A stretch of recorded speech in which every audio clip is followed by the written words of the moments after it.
Hi, and thank you for tuning to the Fight Zone podcast. In this episode, I talk with a friend of mine, traveler, adventurer, and fighter. Patrick Holmes has multiple striking arts titles in karate, sanda, and Muay Thai. He is GKA Karate British Champion, UKMF Northern Area Champion, Anglo-Scottish WKA Champion, and as he says, is also world champion of his mother's heart in male category since his sister is her favorite. He is also bachelor in psychology of sport and exercise. Patrick is one of those guys that are like real life comic heroes. He travels, he fights, he is natural and always open. His striking style, mostly based on Muay Thai, is such that I would never try to fight like him or teach someone to. But at the same time, I myself love training with him because when we spar, his way of fighting is always pushing me thinking outside the box. He's one of the most interesting people I know, and this talk stretches from his personal martial arts story to some of the agenda we've seen unfolding in front of our eyes in the recent years. While those stuff was recently referred just as conspiracy. I feel he has a lot more to say about that, but I try to keep the talk in a listenable limit. However, I'm already looking towards doing a second episode with him to continue this talk. Follow Patrick in Facebook at PATDUCK69. I hope you enjoy this episode as much as I did.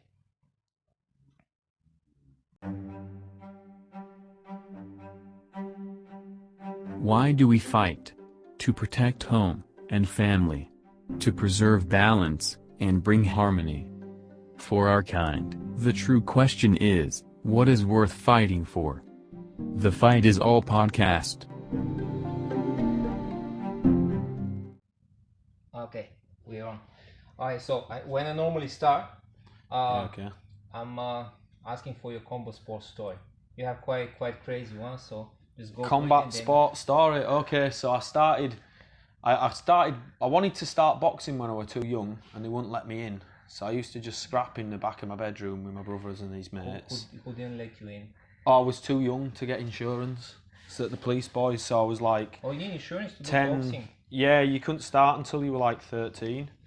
Okay. So I did a bit of karate, but I used to have a strategy of just blocking everything with my forehead and then just smashing them as hard as I could, and that got me through right until I was like 13, 14. What And I kind of karate was that?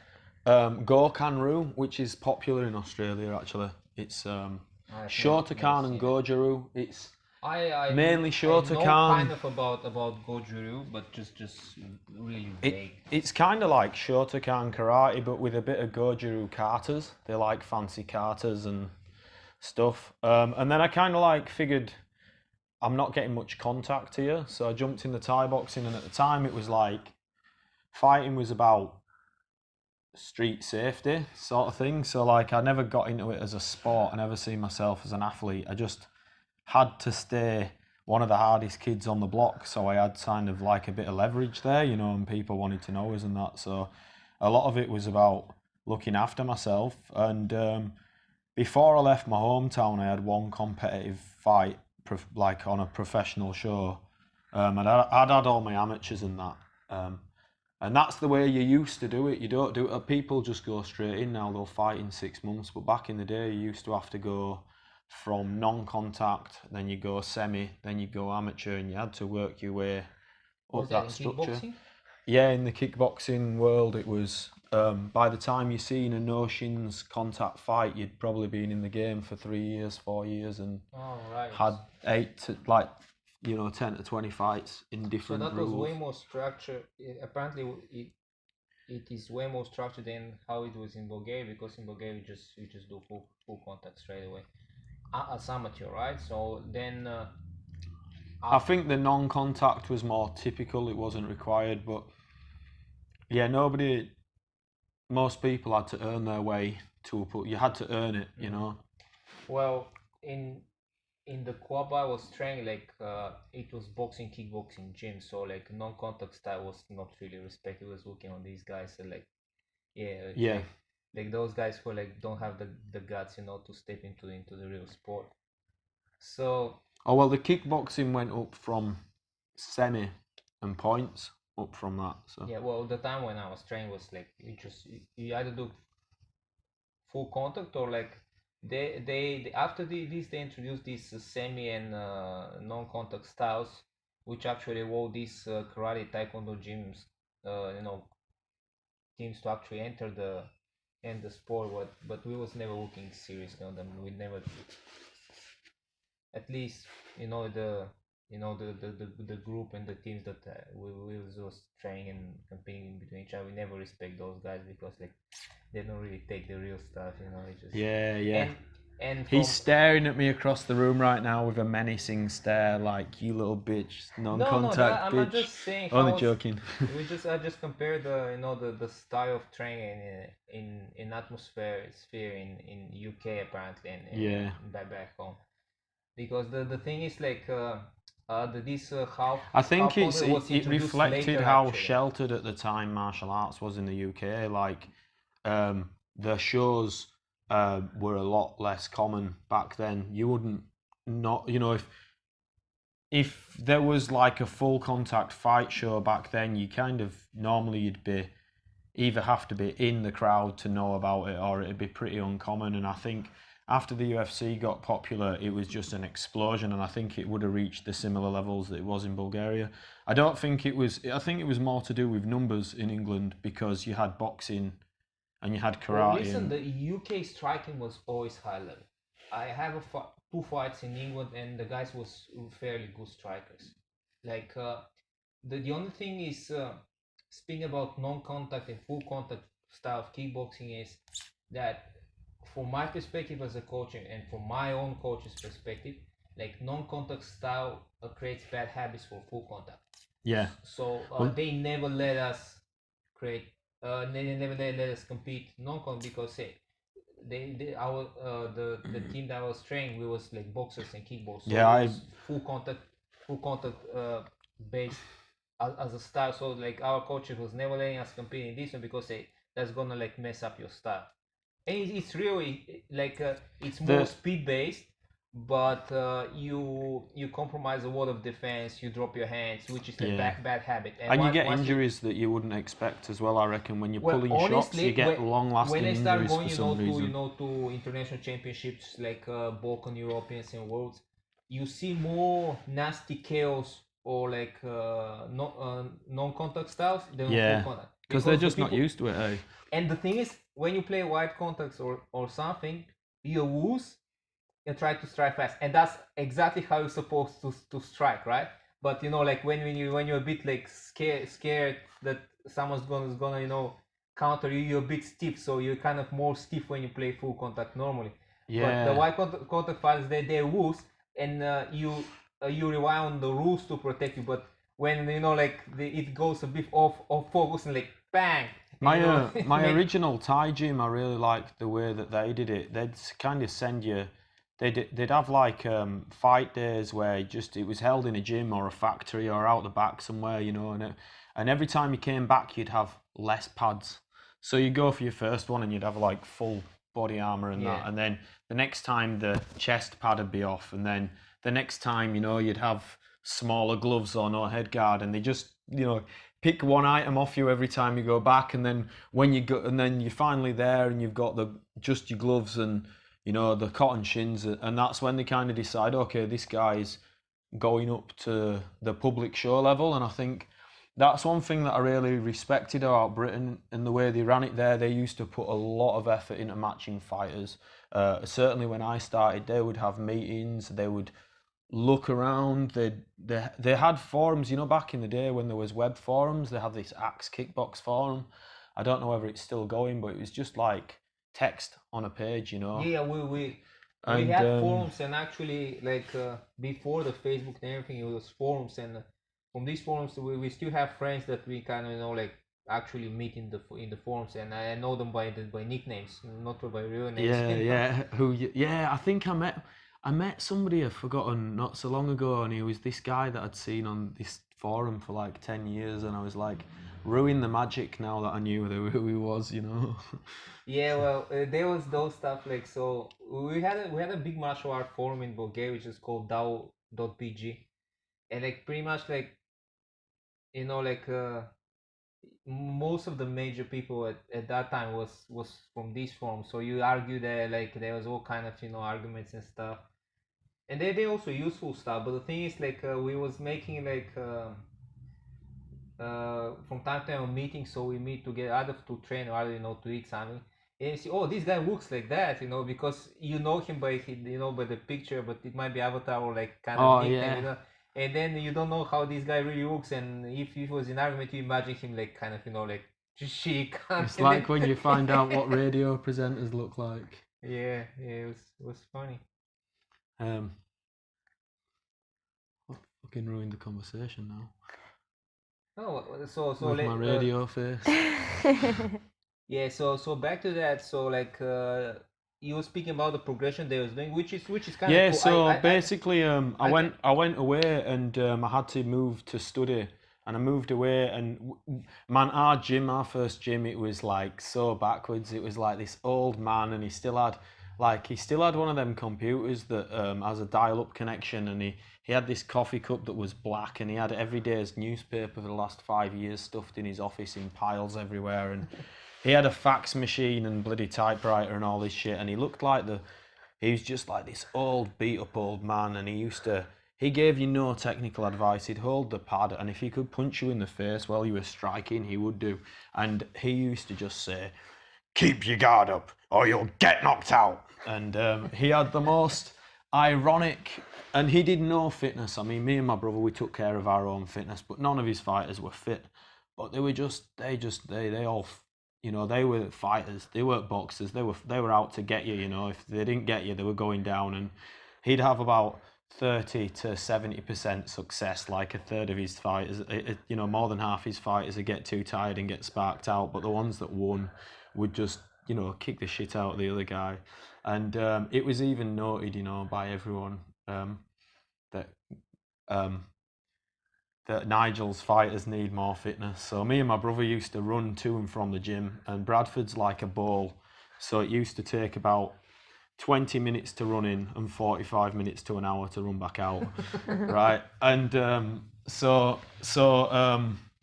yeah, and that was Nigel's gym, and he used to come. So I can remember all the things he used to say to me in the corner. Like, you'd come out and you'd come in the corner and you'd be gasping for breath, and he'd just go, "You're winning, keep it up," and then push you back out, But I do remember one thing that was genius about his corner advice, which is he never told you what to do. He told you what they were doing. He'd say, and I fought a guy from one of the best gyms in the country, from Sheffield WKA Camp. It was my first public show. And I watched my brother get knocked out because he wasn't fit enough the month before. So I trained what had actually happened is he got sick and he'd not trained, and he decided, sod it, I'll take the fight anyway, which is very much like my brother would do. But it put the fear of God in me, so I worked really hard that month, and I can remember. All bad thing in combo sports happen when you do the main stuff.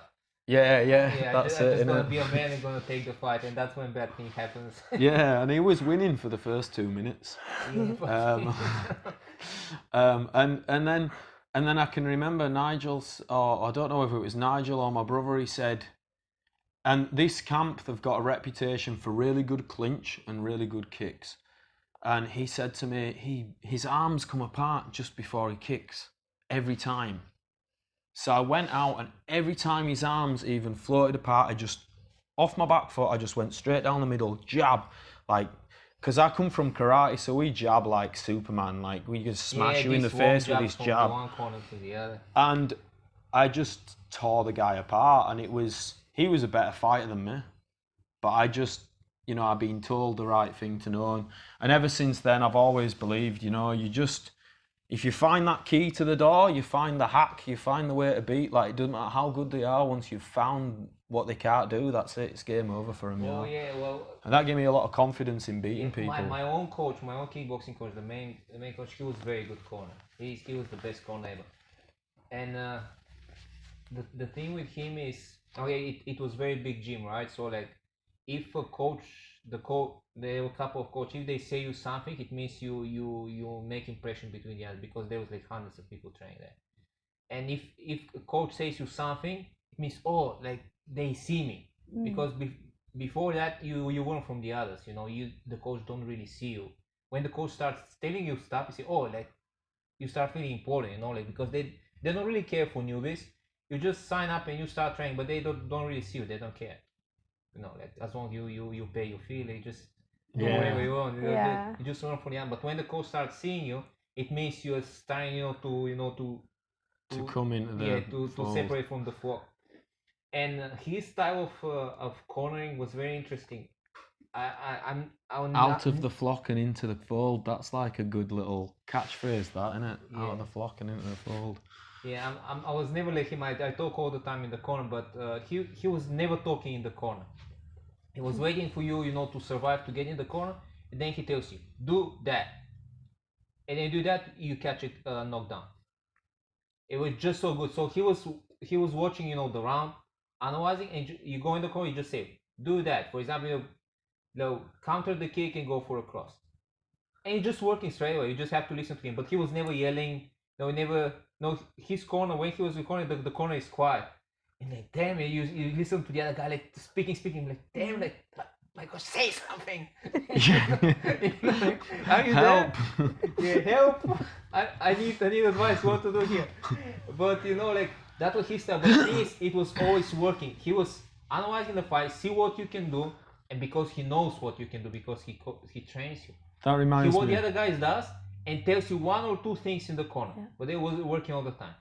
I was missing him a lot when I started doing MMA because he hated MMA, and I was asking him, to come, corner me when I was doing MMA, but he didn't like it. And then once I had a fight and asked him, he said, "Listen, I'm going fishing.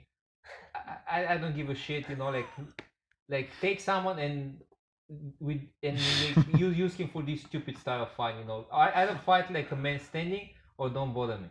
And I was super upset because I was just used to, and I was confident when he's in my corner, despite that he has very like in old school psychology they was using this counter psychology which after this day the sports psychology proved it's wrong, so they stopped using that, but he was using counter psychology. And I'll tell you an example. If you're newbie and you don't know him, he can fuck you up.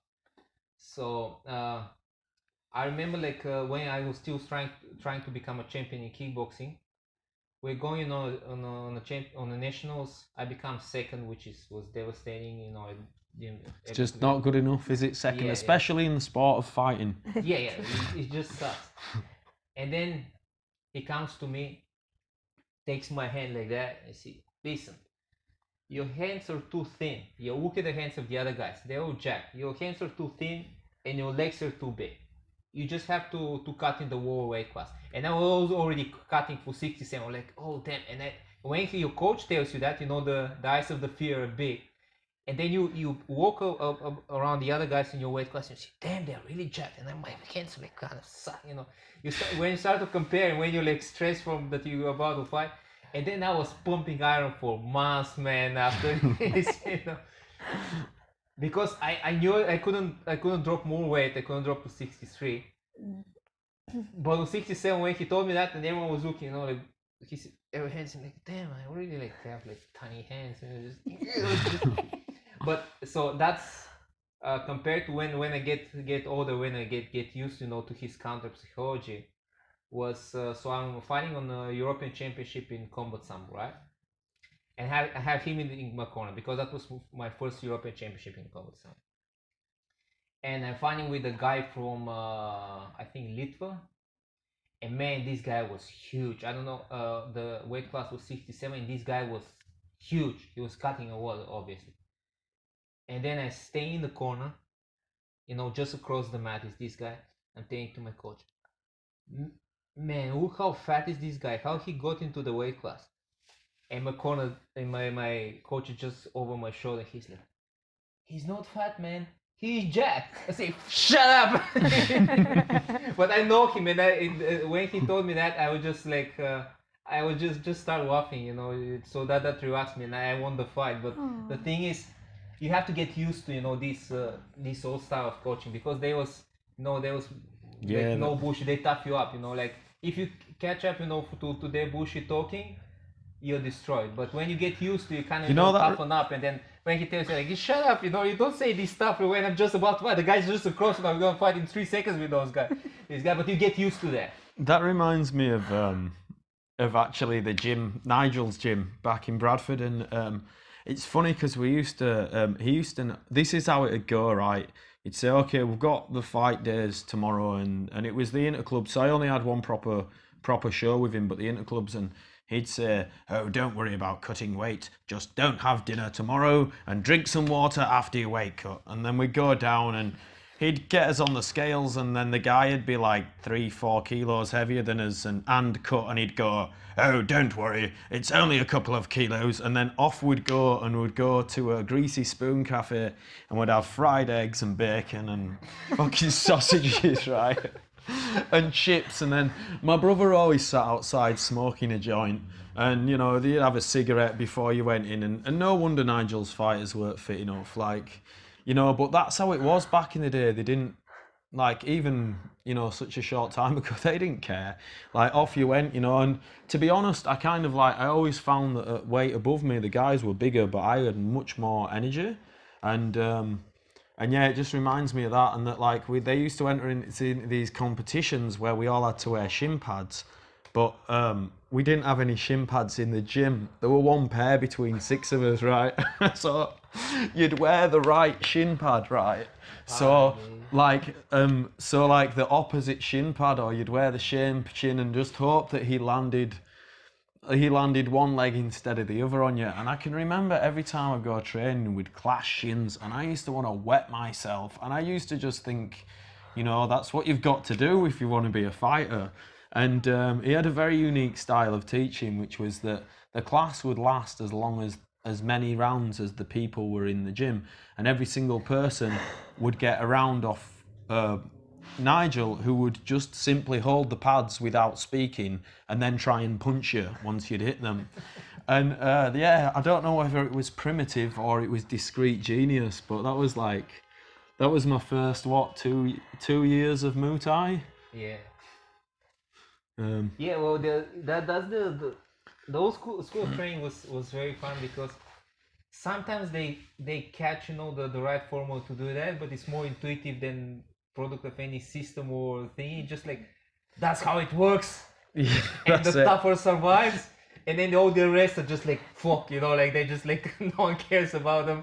And you know, like it was kind of crazy, but it was some of those gyms really create good fighters for some strange reason, without really, you know, putting the systematic approach to it. They just kind of, you know, feel that's the right way, and they just happen. I guess it's discovery learning. I mean, you're learning it for yourself, aren't you, rather than somebody telling you. So what you do know, you know properly, you know. But so I then moved to up north to study, and by the skin of my teeth, I managed to get into post-secondary education, and then by the skin of my teeth, I got into a uni, and I studied sports psychology, and there were no Thai boxing clubs in that city. Like I say, back then, it was not that long ago, but 2006, 2007, but it was still really small. Like, the scene was, like, the British scene now is fucking huge. There's gyms everywhere, you know, like, it's really big now, but back in that day... Why was that? Probably because at that time, I think K1 was big in Europe. Yeah.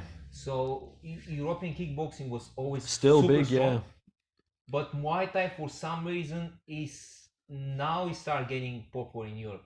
Yeah, especially in England versus Holland is like... Yeah, even now, I would say, like, now it's kind of, Muay Thai is kind of overtaking kickboxing, but that's recent years. That is kickboxing, I think. I think everyone's accepted what I call, like, the Thai revolution, you know. You can't just kick above the waist. What? Come on, man. Do you know what I mean? Like, and I think people have recognised that it's an art. Like, people are like, oh yeah, you know what? It's just a thug sport. Anyone can kick in the legs, but not anyone can kick in the legs. In fact, there is an art in itself to low kicking. There's an art to clinch. There's an art to knee. And I think people have just got, you know, their standards of what they'll accept or have got higher. Like, I think that's what's happened. But you know. You know what I think is the main reason now, like, kickboxing losing popularity from Muay Thai? It's better looking. Nah. It looks better. Come on, it does look better, doesn't it? No, it doesn't. I honestly I like European Dutch style kickboxing more than Muay Thai myself. But there is no single cool kickboxing t-shirt. None. All kickboxing shirts are fucking dumb. Yeah, and the trousers. Like wearing the tights. even I bet the- Sev's worn the tights before, I reckon. Even short kickboxing, there was like a wall kick style, K1 style. But there is no any proper kickboxing shirt. the question Or they on have, everyone's a mind, guy Sev. with karate guy with the leg up and reading kickboxing. That's Yeah, it. yeah. Oh, please look at this. I'll show you. It's very true. But I think while you're looking at that, I think the audience wants to know: have you worn kickboxing tights before? What? Have you worn kickboxing tights before? Have you ever fought in tights? That's not. Oh, okay. We just wanted to clear that up for the guys back home. I fought with the wrong ones, like which was full. Look at this. Kickboxing t-shirt.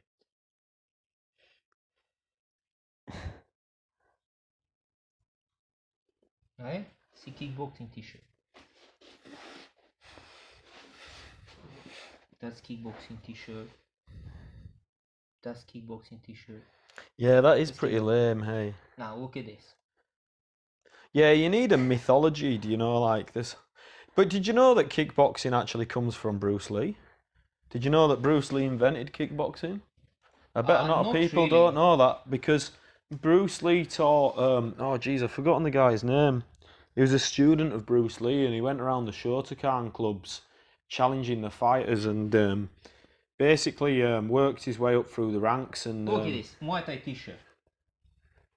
yeah, they're way cooler. Can He's you right, compare you know, this Lennon. to a kickboxing t-shirt? Look at this. It's very true. What is that? It's like a That's even basketball Muay Thai. t-shirt. Look at that. Kickbox. Yeah, that does look like. Look at that. There's no cool kickboxing t-shirt. Never. I've seen. I was looking for it because when all these Muay Thai things starts to pick up, I want you know to stay on the kickboxing side of it, right? Because I say kickboxing is cool. But there's no cool kickboxing t-shirt. They're all dumb. Look at this. I hope you're all googling along with this, because it's true, you know. It's like I am awakened now. Yeah. I think Sev's my eyes are logo opened. is one of the best I've seen though. Which one? The bulldog. Oh, it's Oh, yeah, real it's pretty picture. cool. It was my own dog. Yeah, I love it. It's just because she's trying to convince me to buy a dog. She's like, oh, that's a nice logo. Oh, look, a dog. Like, we go in a park. She's like, oh, look, a dog. Like, 10 meters later. Oh, look, a dog. Propaganda. Like, I get you. So I'll probably cave soon and we'll have a dog. Be pretty nice to have a dog, actually.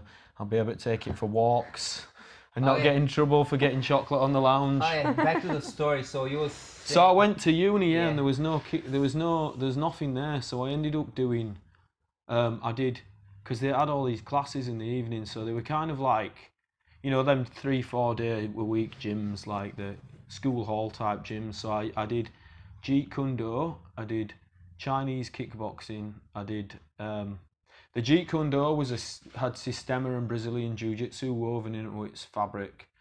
I did Tai Chi. What else did I do?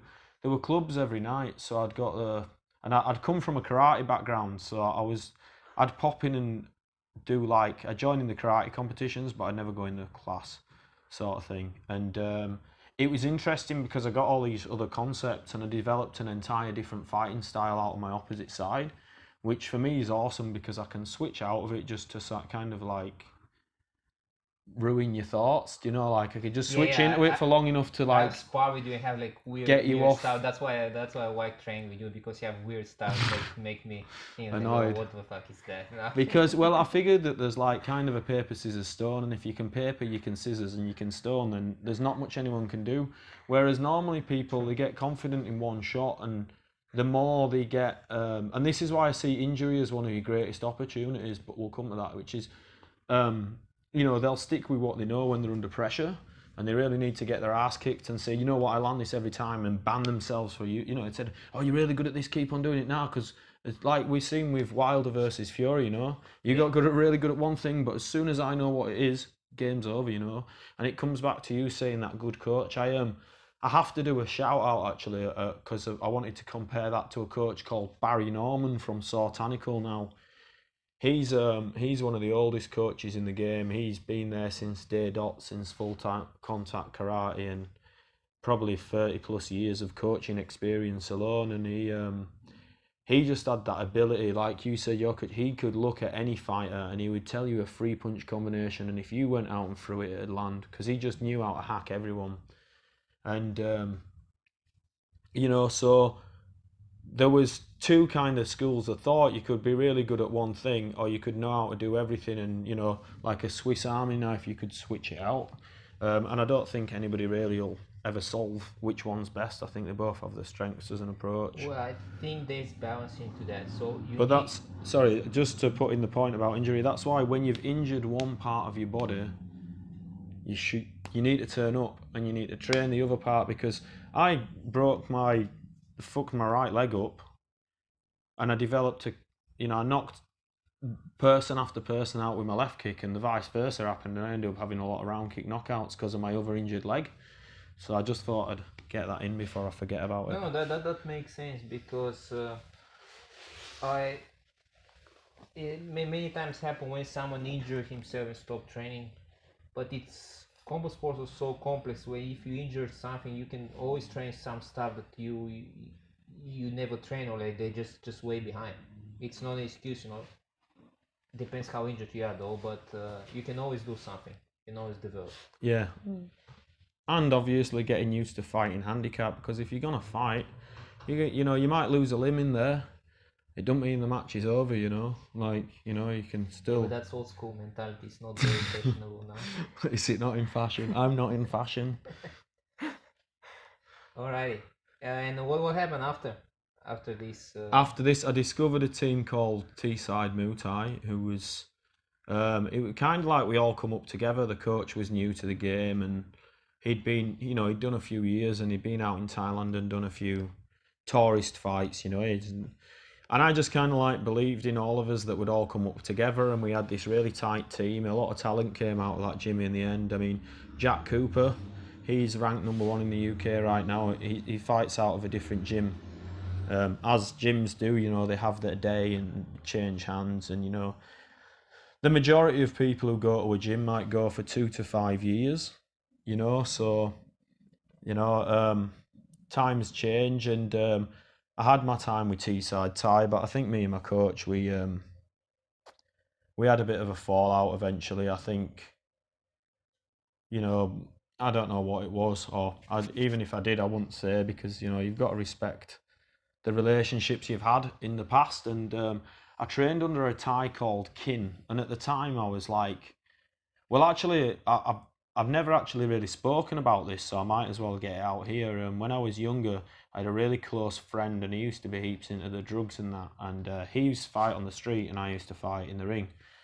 And in about 2008, he died under circumstances which were not too pleasant, or to some degree suspicious. It had a lot of, you know, when someone dies and everybody's looking for a finger to point, and it fractured our social circle back home, and it was I descended into a pretty dark place, and I kind of like was down the wrong path, and life was easy for me because I'm pretty good at being like a bad boy, like, but it's not who I am, you know.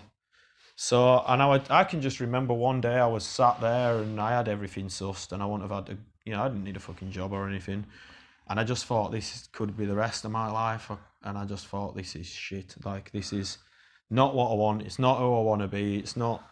It's shit. Like, people, you know, like, there must be more to this. And I just decided to get over it. You know, I was on this and that, you know, medicating myself, whatnot, selling a bit of this and that, you know, in with the wrong crowd and that. And I just thought, it's too easy. Life's too easy right here. I'm not going anywhere. I'm not growing. And you know what? When you're on that free ride and that, you're getting weaker every day, man. Like, you think you got it sussed, you're going down, bro. Like, do you know what I mean? You're like, you know, like, if you've ever taken a long break off work, you go back to work, you can't keep a 9-to-5 job because you're just a fucking bum. And that's what I wore. And I clocked up 6 fights in like 9 months or something, and I was knocking everyone out because I was just in so much distress, And like, you know, my parents divorced, he died, my horses, my dogs, you know, because we kept horses. My dad was disabled, and keeping the horses is what kept him alive, and they earned the keep, you know. It kept him fit, and we do fairs and stuff. People used to think we were gypsies. I don't know why. Just because we have horses, curly hairs, and my name's Patrick, and I box a lot, that doesn't make me a gypsy, you know. I think that's pretty racist, to be honest. I mean, but anyway, we have quite gypsy style and car, so yeah, I do have a gypsy's car. Has been seen with fridges and stuff on the top as well. Yeah, so I've lost my train of thought, but it was hard times, and I think I channeled a lot. You know, I was a glorified self-harmer in my eyes, and I just wanted war. You know, that's what's in my blood, and I just wanted to die there. I wanted to just express that destruction, you know, and I did, and it ended up, I had a lot of knockouts. I really got good at spotting when people were tired or they were trying to hide it, and I could always get the chin up to get the chest open and really smash it. I was good at tagging people's bodies with my kicks, and I had a really high work rate. I got brought up in a very hilly area, and you know, I've been up and down hills all my life, and I could push the fight, and then I kind of ended up in this no man's land between the pretty experienced fighters and the really, really seasoned fighters, and I couldn't get a match to bridge that gap, because people didn't want to fight me, because they brought in this coach called Kin from Thailand, and he was a fucking amazing coach. 250 fights, 15 Lumpini. He trained Jack Cooper, and I can remember when Jack fought on the King's Show. I was in Thailand at the time, and Kin had slept with him in the same bed for 2 weeks to make sure he didn't have a wank. And he beat this Thai so badly that when the Thai come back from the corner, he was getting smashed in from his coach, because he wasn't supposed to have lost that fight, you know. It was a fucking King's Cup fight, you know, for a young up-and-comer. You know, it was his little... yeah, he was from Sudsakorn's camp. I forgot what his name was, but, you know, it was a crowning moment for him, and because I'd got a good lot of knockouts, because I was very aggressive, and because Kin was such a name, I think I couldn't get a fight, and people that, if it's not happened to you, don't know how much it takes out of you, having trained for months for nothing. Do you know, it's like you get up every day, you miss birthdays, you miss this, and then there's nothing. And eventually, Kin always said to me, never go under 68.5, you never. And my coach cut me to 66.8 to get 66.5, I think I was, to get into a fight against this monster of a Scotsman, Brian Stevenson. It was my worst fight ever. It all went wrong altogether. I come out of the weight cut, and you could see my muscle fibres through my skin, and I couldn't lift my arms up, and the little angry Scottish man, you know, it's windy up there in Scotland. They have to shout at each other even at the bus stop. That's why Scottish people are always shouting, because it's windy there. They're like, "Good morning!" And you're like, "Good morning!" But you're actually shaking hands at the time, you're so close. So we had this angry little Scottish man that must have had to battle his way around in the wind all day, and he just come at me, like, there was not an inch. As soon as the ref's arm was down, he was on me, and, you know, I'd cut all this weight, I couldn't lift my arms up, and I just got flogged. And but I nearly knocked him out in the second or third round. But they don't start counting until you're in the white corner, or at least they didn't on the circuit I was in. They wouldn't just start counting, they'd put you in the corner first and start counting, and I was that's old kickboxing rules. They have to bring in the bring corner, your corner you have to first, go in the yeah. neutral corner, they start counting. That's kickboxing. And I was so lost, I didn't know I didn't know where, I was still trying to look for Brian. Where's Brian gone, do you know? Like, I'm looking around for him, because I don't know whether that's happened to you. You get a knockdown, you're like, they drop down and you're expecting them to spring up behind you and punch you in the nose, so you're looking around for them, wondering where the fuck they've gone. And then you see them on the floor and you're like, or at least I'm like, I'm not like, yeah, I'm like, all right, sweet, please don't get back up. I'm knackered. Do you know what I mean? I want to go home. I want to go home and have a Gatorade, you know, just stay down for now, and I'll speak to you in about 10 seconds, you know. And obviously he got back up, and, you know, there was nothing there. And so I fell out with Dave because he'd not taken care of me. He left me in the changing rooms, and I'd ruptured my stomach. I was bleeding from my stomach, and this, I had to get myself in the hospital, and he was being like a dick, and he was like, obviously as a coach, he's pissed off. It didn't go his way, you know, but like, you know, there's no reason to fuck off, you know. So that was that, and I moved up straight to the legendary Sartanical gym, Barry Norman. And Barry put me up, and like I say, I was going through this was like the lowest point in my life, and Barry said, just come here and, you know, pay your fees and we'll look after you. And, you know, I must have slept in that ring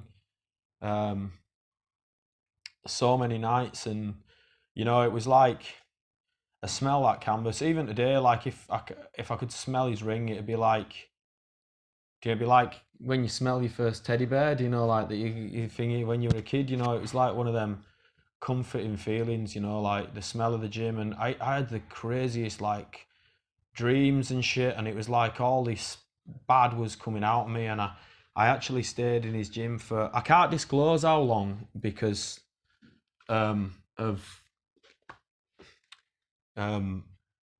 was a while, but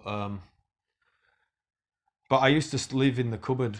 I used to sleep in the cupboard, and I just wanted to fight. I'd kind of lost everything. I just had my bag on my back, and that were me.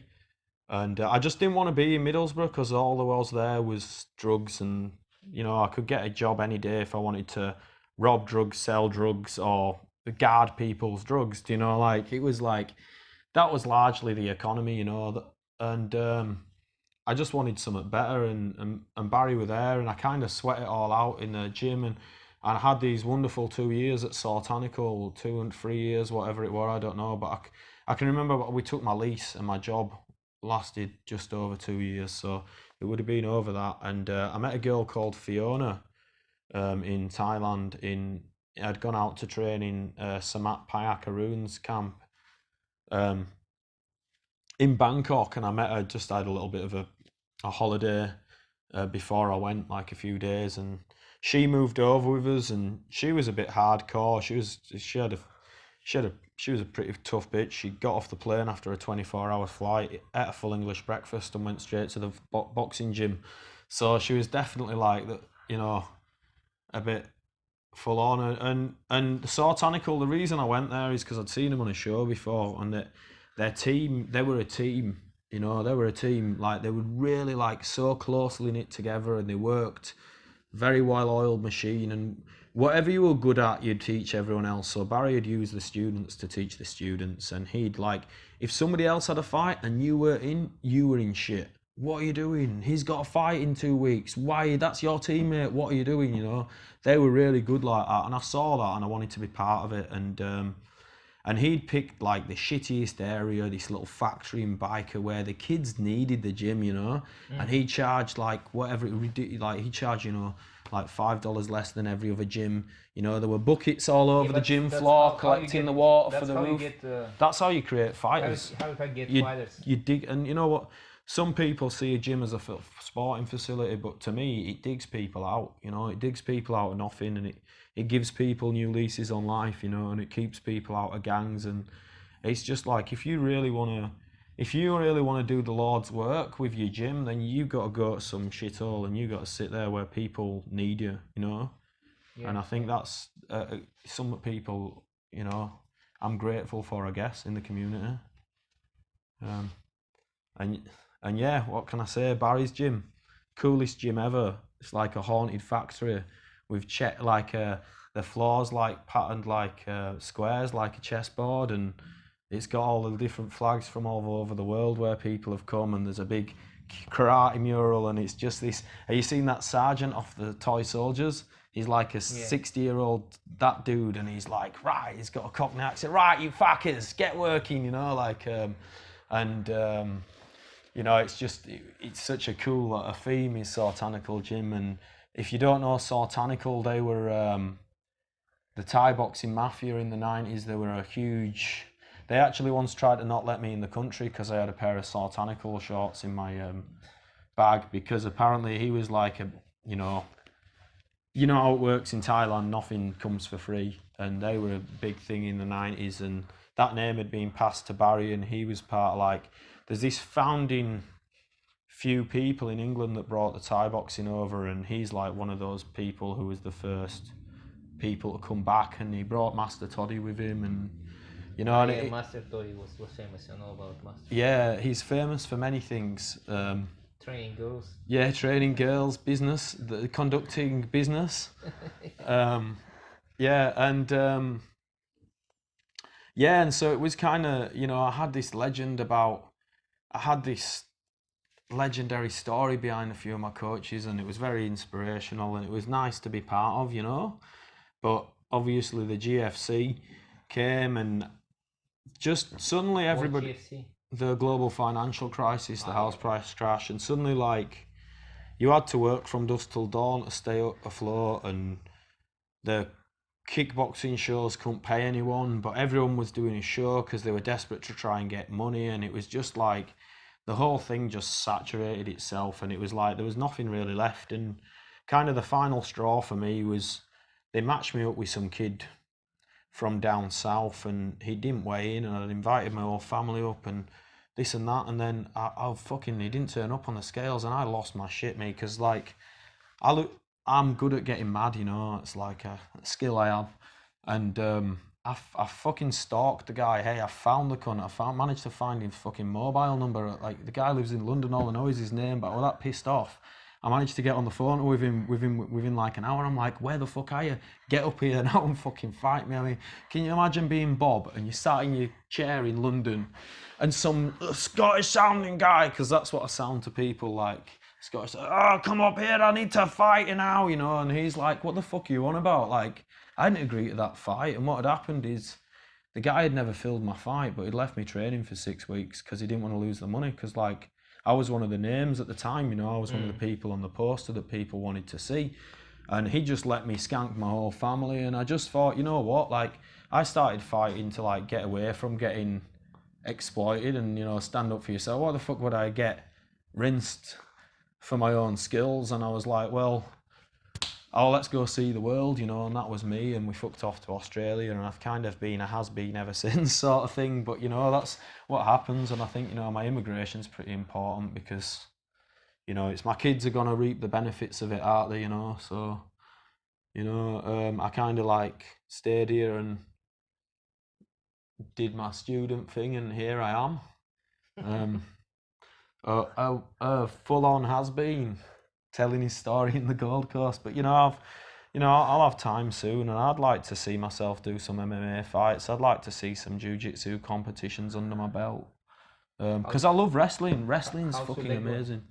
A year later, my leg's finally functioning. I think there were a lot of problems with it because everything's designed for an average Tom that goes to the office and back, and there's no communication between health services here. So like, you've got to go around with your folder, and like in the UK, the NHS is like a big computer. Oh, what's your name? Yeah, date of birth. Boom. Okay, got every single thing since you were born on the computer. Whereas here, it's all fragmented. So with the challenges with doing the immigration and all the money you've got to, you've been through it. You know, it fucking consumes your life.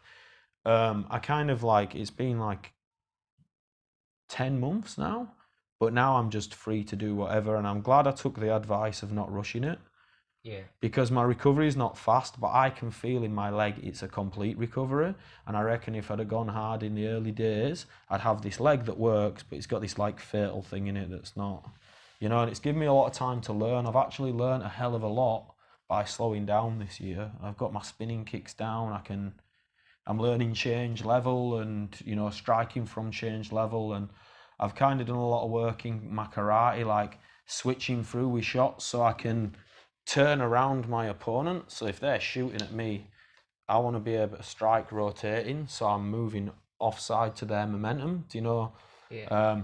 Because I really like the Russian style of fighting where they kind of like, they get you in the grapple, and as you're either trying to get in or out, but they're going to smash you in when you try and get out. And you know, if you're trying to push in on them, they'll push you down and start striking down on you. And I don't see a lot of that out here.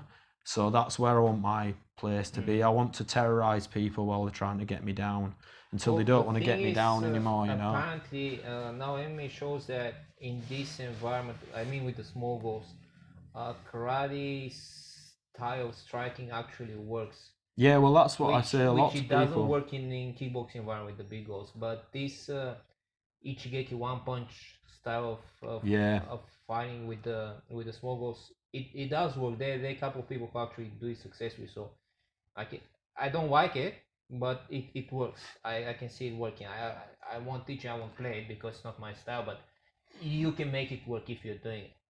I think for somebody who's predominantly a wrestler like you, I think fast striking's more better for your game because it's giving me something to chew on, you know, while you set yourself up. Whereas Well, it's I think as a striker, no one can fight all kind of fight, and that's the fun of it, you know. Like, but I don't deny it works. I don't play it. I cannot teach it, but I recognize it works because I can see it working, you know. I think it's more because as somebody who comes really from striking, and I'm not a wrestler, I can't afford to be there. You know, I can't afford to stay around, so I have to take that shot as go. Whereas I think with wrestlers and stuff and people who can fight in between, if as long as they suck you in and you're like, shit, Seb's getting me, you know, like, you know, whether you're winning on points, you can take that game, you know. It's all matter of stuff. But yeah, I can see that we're working in the small goals environment because you cannot play like that much in kickboxing style with the big goals because it just doesn't work. Yeah. I've never seen someone like applying this successfully in kickboxing. And I think Muay-Thai rules.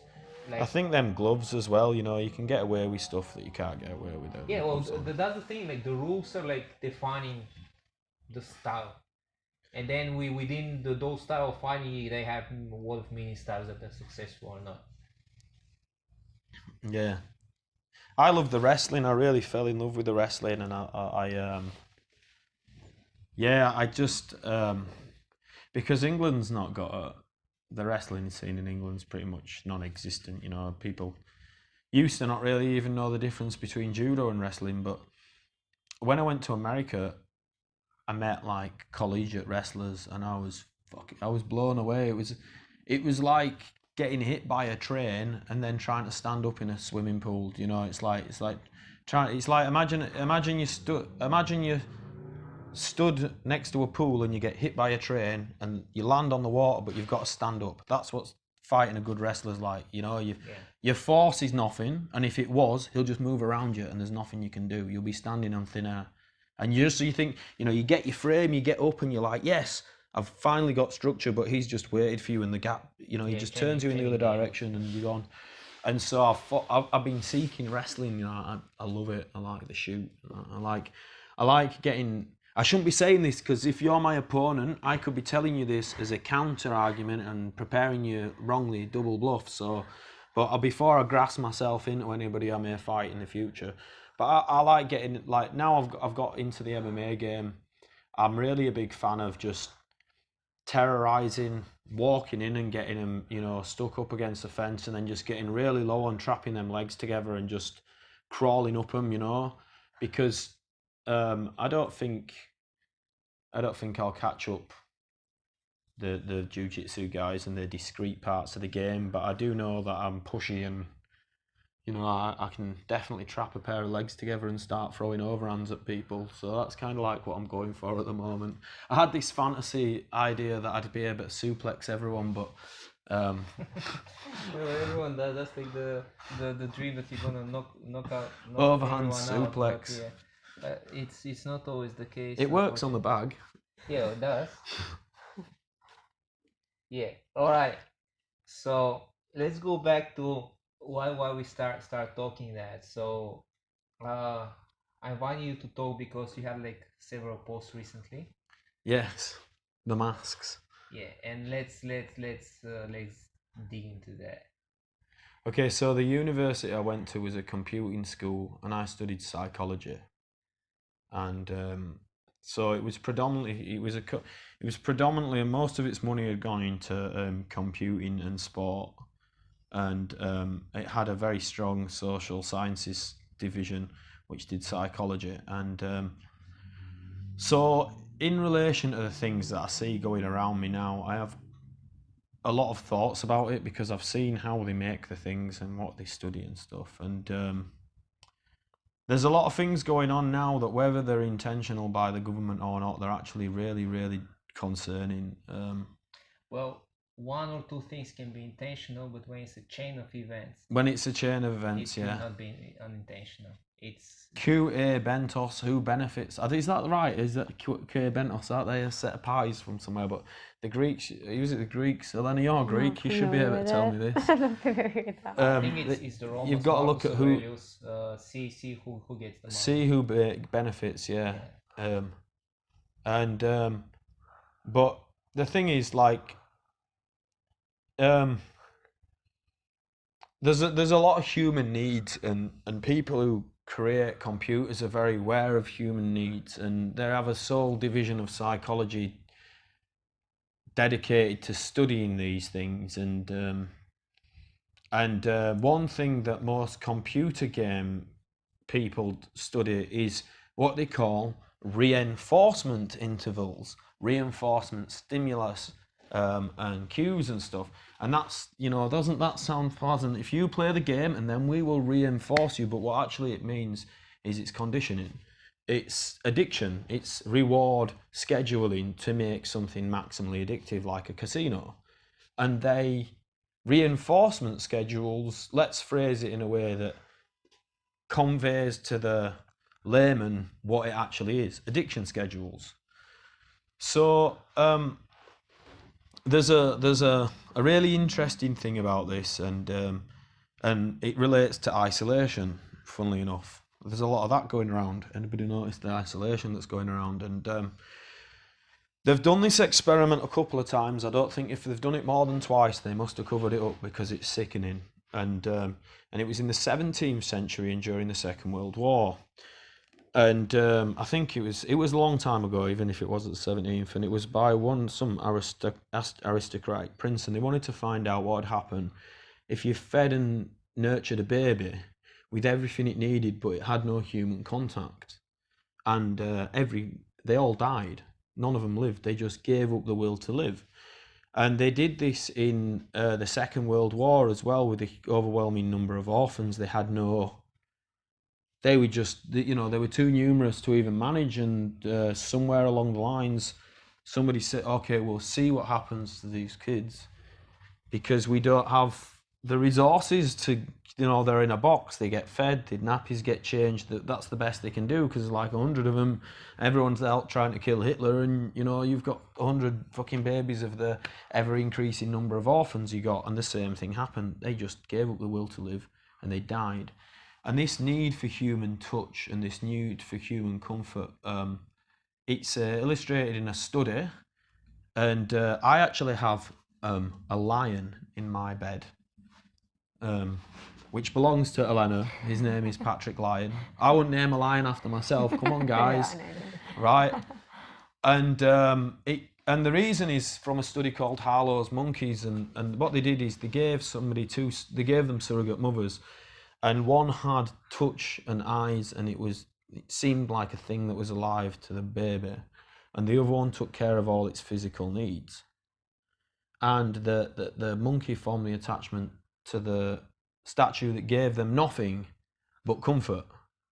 And it was the age-old question of, is everyone selfish? Are they just with the mum and dad because it's who feeds them? Are they just, this was a big argument back then when that experiment was taken out, Does your dog stay with you because you feed it, or does it stay with you because you love it? Well, I found out it's because of love. And this human need is so essential, and it may even come above food and shelter in the hierarchy of human needs. I mean, I don't think there's an experiment you could carry out that you could ethically test which somebody sees as more important, love or starving to death, So it's not something we can test. But the computer gaming industry and the social media, and they're very aware of what this is, this human need for touch and comfort. And as we grow older and we come away from our parents, this need turns into social inclusion. It turns to approval. It turns to, all of those things, social acceptance. And I'm telling you, they're very aware, because they study it as undergraduates. Their addiction schedules, they study this stuff. They have a whole modules of psychology designed to how they can use these needs. And so when you look at Instagram and Facebook, Look at your friends, your friendship together, you're liked, your comment, you're liked. Why don't they have a dislike button? Why don't they have a fuck off, we hate you button? Because it doesn't fulfill a human need. And if you look at the definition of seduction, is to fulfill the person's needs that are unmet. That's how to seduce someone. So they've designed a seductive platform that is programmed and reviewed and streamlined to be as addictive as humanly possible. And if you take one step back and imagine you've just come from the 1980s and you just go and look on a bus, you know, if every single imagine every single one of them people holding a phone had a fucking joint or a fucking crack pipe. Now take that photo. How many people are addicted? Everybody. Because they have the best psychologists, they have the biggest budgets, they understand this human need. And now we've got social isolation and this is the clincher. If you want to 58:34 of the original recording, if you want to skip to it, because this is the important thing, is the coronavirus has happened and they want everyone wearing masks. And I think everybody knows about the Stanford prison experiment where the guards, they made a fake prison and the guards took over the inmates and they gave them characteristics. And people know that it got shut down because it got too violent too fast, but they don't know why.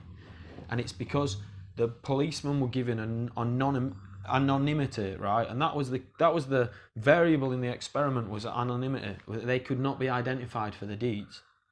So now we've suddenly got this whole population of the world wearing masks. They're anonymous to each other. They can't socially reinforce each other because they can't look to each other. They're being forced to communicate to each other via an addiction platform that is fucking, you know, that is documenting every fucking thing they say and tracking them on GPS. They're not allowed to touch each other. You know, they're now talking about a cashless society where we have to pay each other through another person. Like, you know, a bank's a private company, yeah. So everything we spend is tracked, and it's like they don't need to force these rules.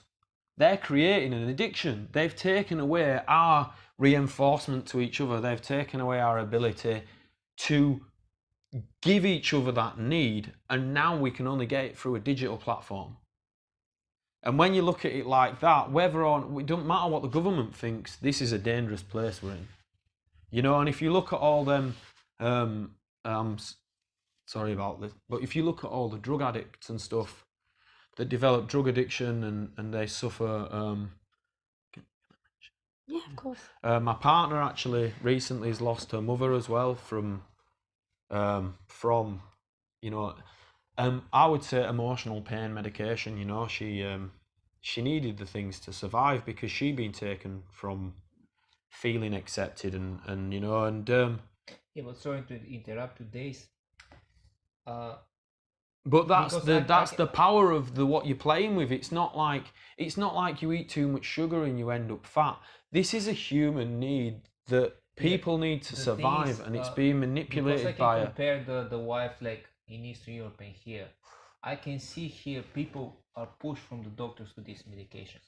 Some people need them, but there are many people who like can very good get away if they toughen up a bit. Yeah. But they're pushing to this medication and they go in a slippery slope down because the problem with these drugs, they're drugs of weakness. And as we spoke previous about, you know, how combat sports like drag you out of like bad places, like in life and in mentally as well, because they toughen you up and you want, okay, life is not flowers and rainbows, I have to deal with that shit, and sometimes I have to fight.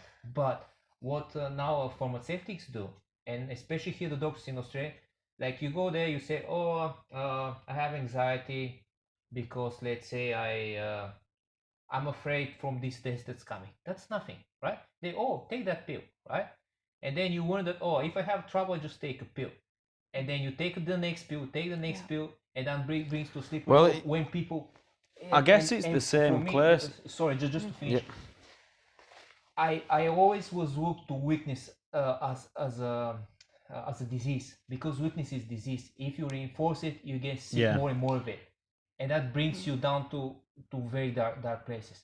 Yeah. Like the way out of it is, I know that that's not popular, but because they have all these anti-bully campaigns, all like don't hurt with words campaigns, and what that does, that saves people from learn how to deal with stuff, right? Because I'll tell you a story. I tell you like my first fight in school, right? Just be like a side story. So I was in when I went in school, I was like I was pretty good student. I was generally a good boy. I was still not trained. So the only thing I was trained. My granddad was making us, because I was growing with my cousin. We was wrestling every night. So like he was making like small championship. We have 2 medals. One gold medal which is from gymnastics, and one silver medal which is from wrestling, which was from my cousin's dad, right? And the gymnastics was from somewhere else left, right? And the thing is, like, we wrestle every night, but the thing is, if you first you get the gymnastics medal, which was a girly thing, and you kind of wanted the other, which is the wrestling one, whatever. So like that's how he was growing up. Like we was wrestling every night, and okay, I go to school, right? And I have interaction with that guy. He just like he punched me, and I was like, why? And I didn't know how to respond to that, right? And I'm going back home, and my granddad is meeting me and say, oh, was you in fighting school? I said, no. He said, why your eyes blue? Because you're dumb. You think you're gonna wise, like, but your eyes like blue, you don't know it.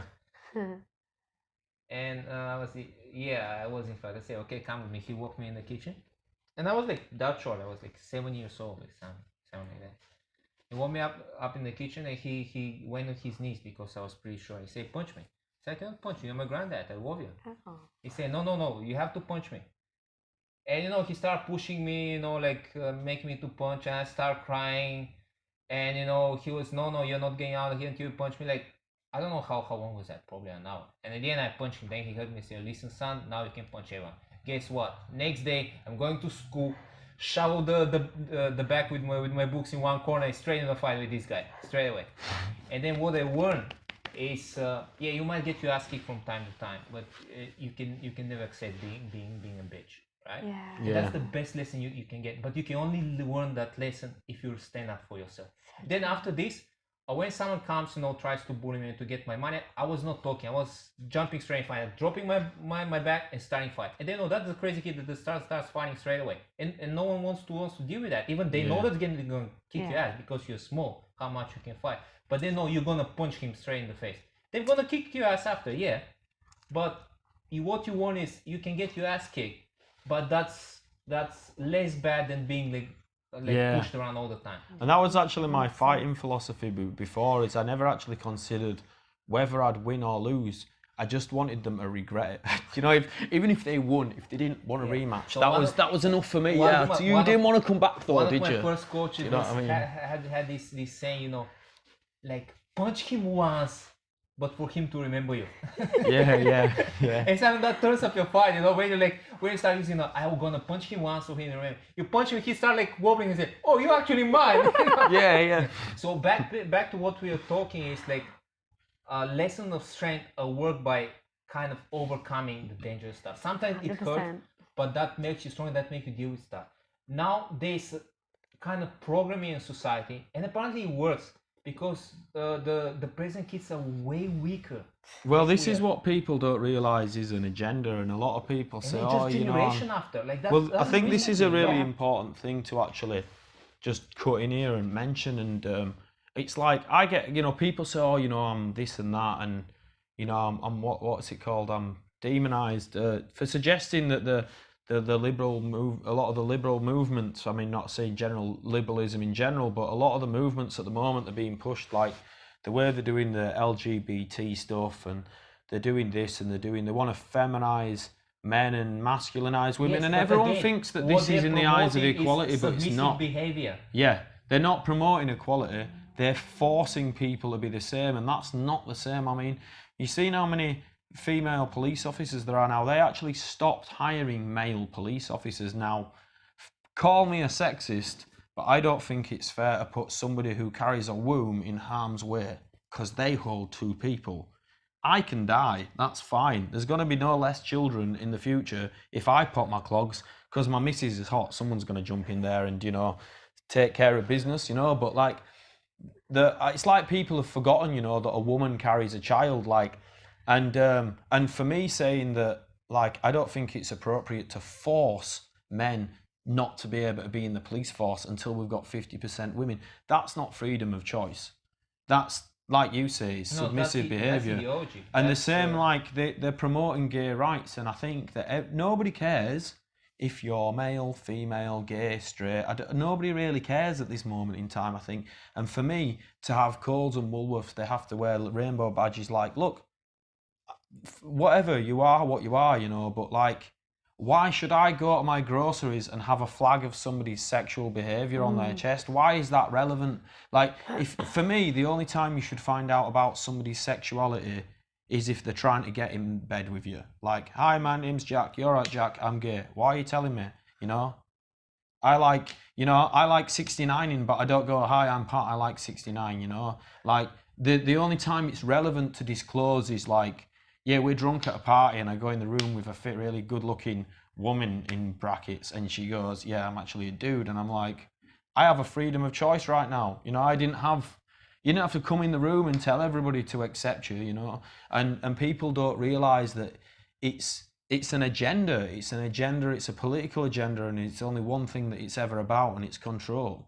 You know, they had those family structures before where there'd be a man and he's the man and it's accepted, you know. If the woman's the man or the man's the man, whatever, let's modernise it, yeah? But one of them would be willing to go away and work. One of them would be willing to go away and die if there was a war. One of them would take the brunt on the shoulders and the other one would stay and love and look after. And that gave a unit and something worth defending and sticking up for. And the more that they call it individualising people like we were all slaves. But we had a collective identity. We were a community. It goes back to that addiction schedule. We want to all be individuals, but what they're doing is they're splitting you away from that belonging that satisfies that need that the commercialism seduces you with, belongingness. So they take you away from where you belong and sell you belongingness through your fucking computer. Do you know?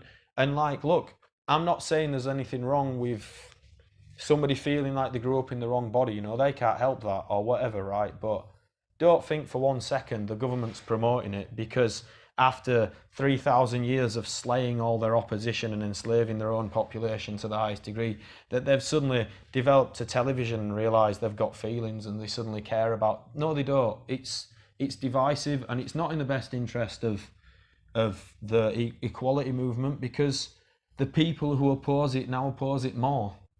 And so what they're doing is they're dividing you just across another plane. There's no need for it to be loud. There's no need for it to be in your face. Do you know what I mean? And I think that's... People need to look at the bigger picture. It's like you say, who benefits?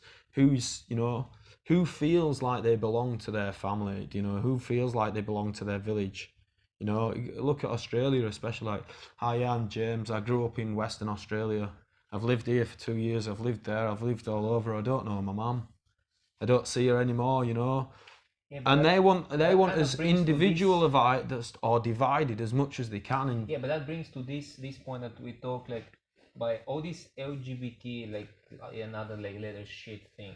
Well, it's not actually equality. It's attack on feminine nature of the things, and that brings back to what we talk because the women are who touch the babies.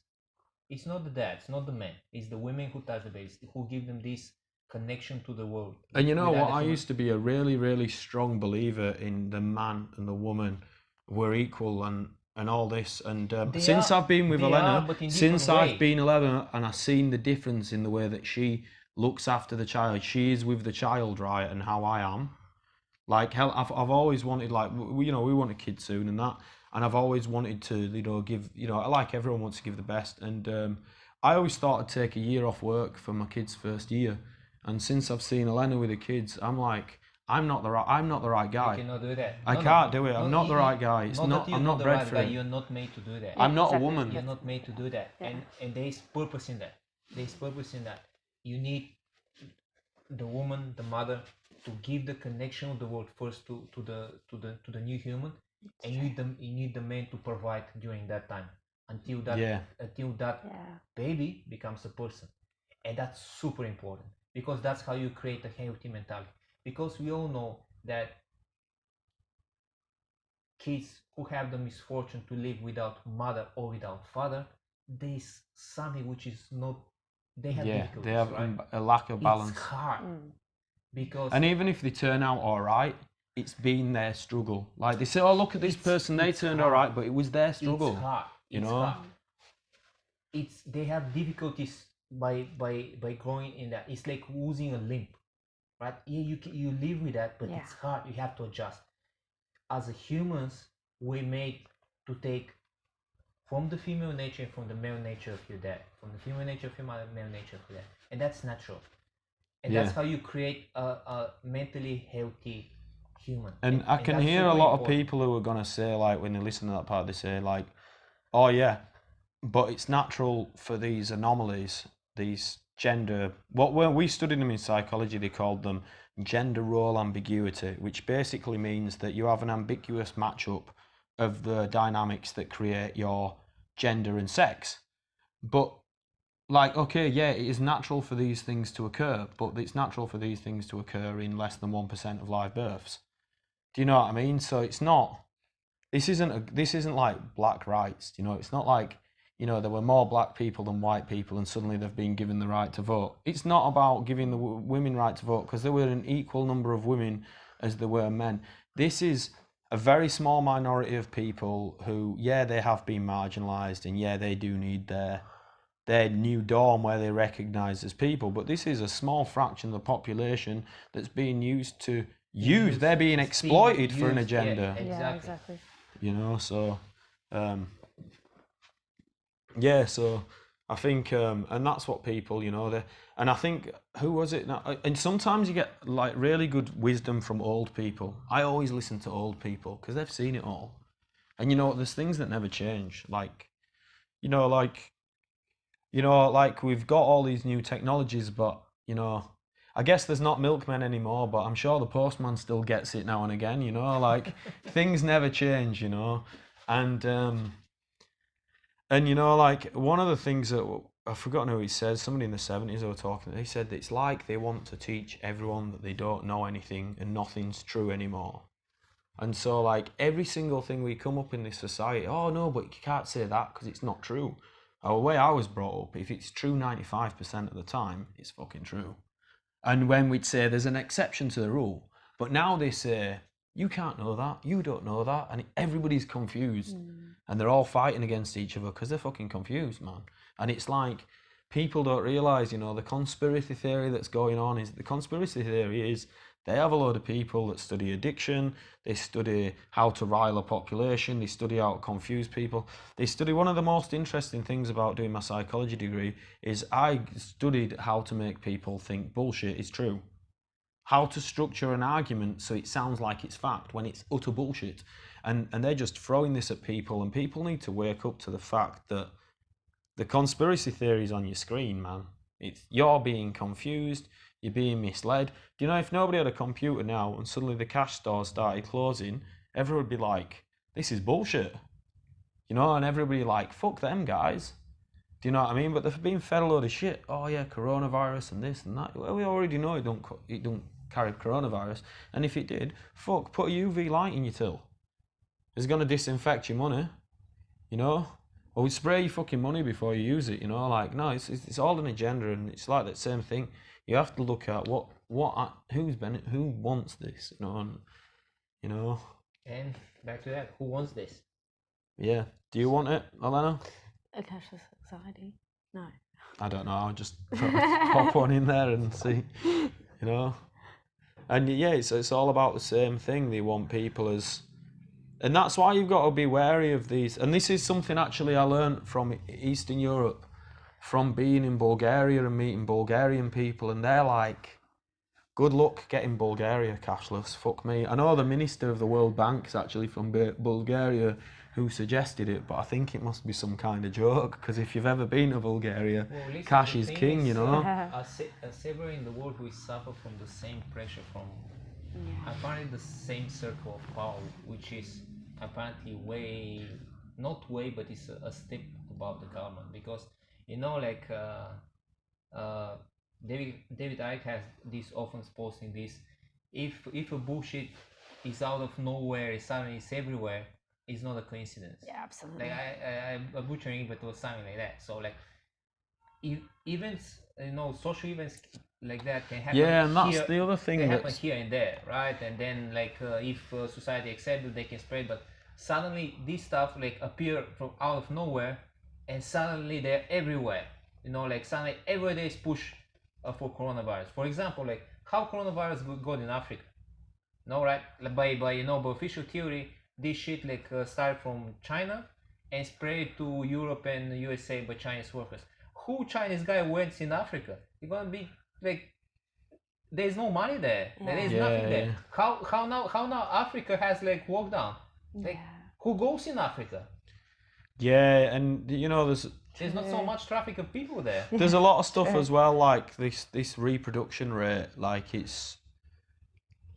it's funny that this sheer rumour of the fucking virus hasn't slowed down the reproduction. Oh, we're out of lockdown, but every cunt's got a fucking hand sanitizer now. No one touches the face. Cunts are wearing masks.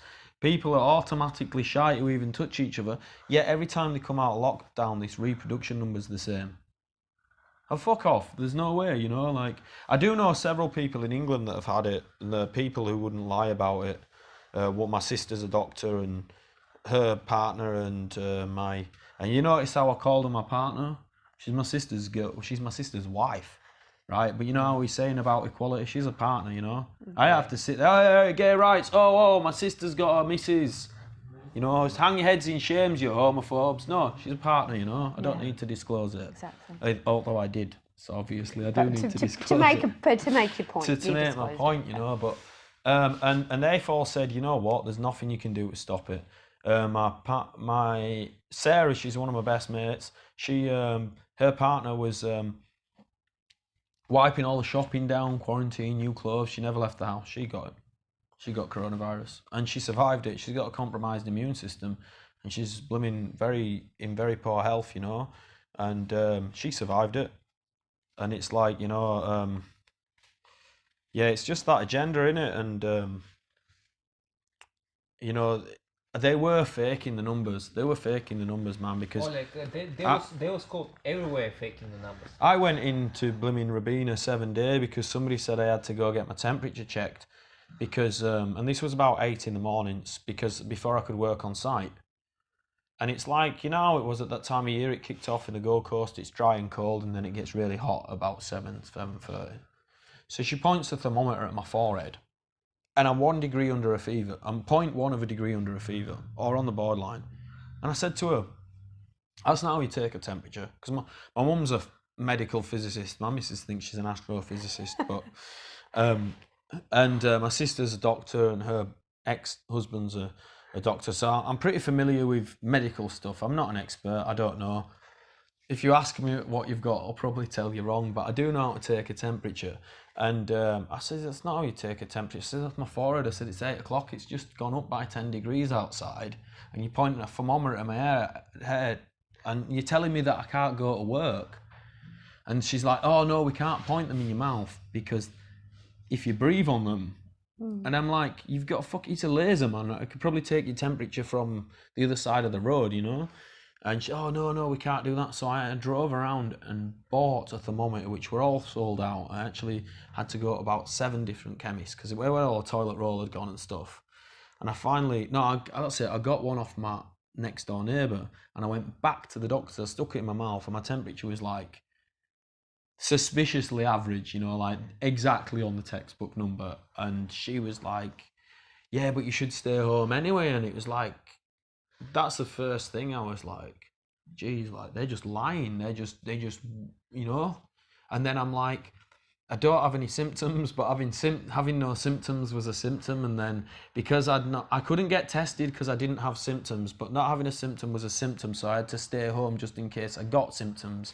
Which, and I just told it, fuck off. I said, you know, this is my temperature. I'm fine. And you know what it was? It was because I coughed once on site, and it was a gurgly cough, which was not even a coronavirus. And that's when it struck me, this is like This is not right. It's not right. And you know what? Going back to being fighters and people thinking about this, you know what? Who's going to be saving your asses? It's all them stupid fighters that got sacked from about 6 jobs for being the guy who stands up and talks to the boss, because that's the nature of a fighter. I'm not here to beat you up. I'm here to stand up. And, you know, now I'm out of training, I'm going to stand up to other people. Like, sorry, all the window cleaning managers I've shouted at you, but I will stand up, and I think that's part of being a fighter. And I think this is a really important time to be a fighter, because the changes are coming. They're not, Hitler's not marching over the hill. The Japanese aren't flying down from Darwin. The things that are going on now, they're discreet and they're much more sinister. And they have, you know, like, I could eat sushi and speak Japanese. You know, that would be nice if Japan had won the war. You know, would probably have better trains here. Do you know what I mean? We might have a technology sector, you never know. But you know what? The changes that are happening now, you're talking about, look in China. Look, you want to see what you're heading towards? Look in China. People living in factories.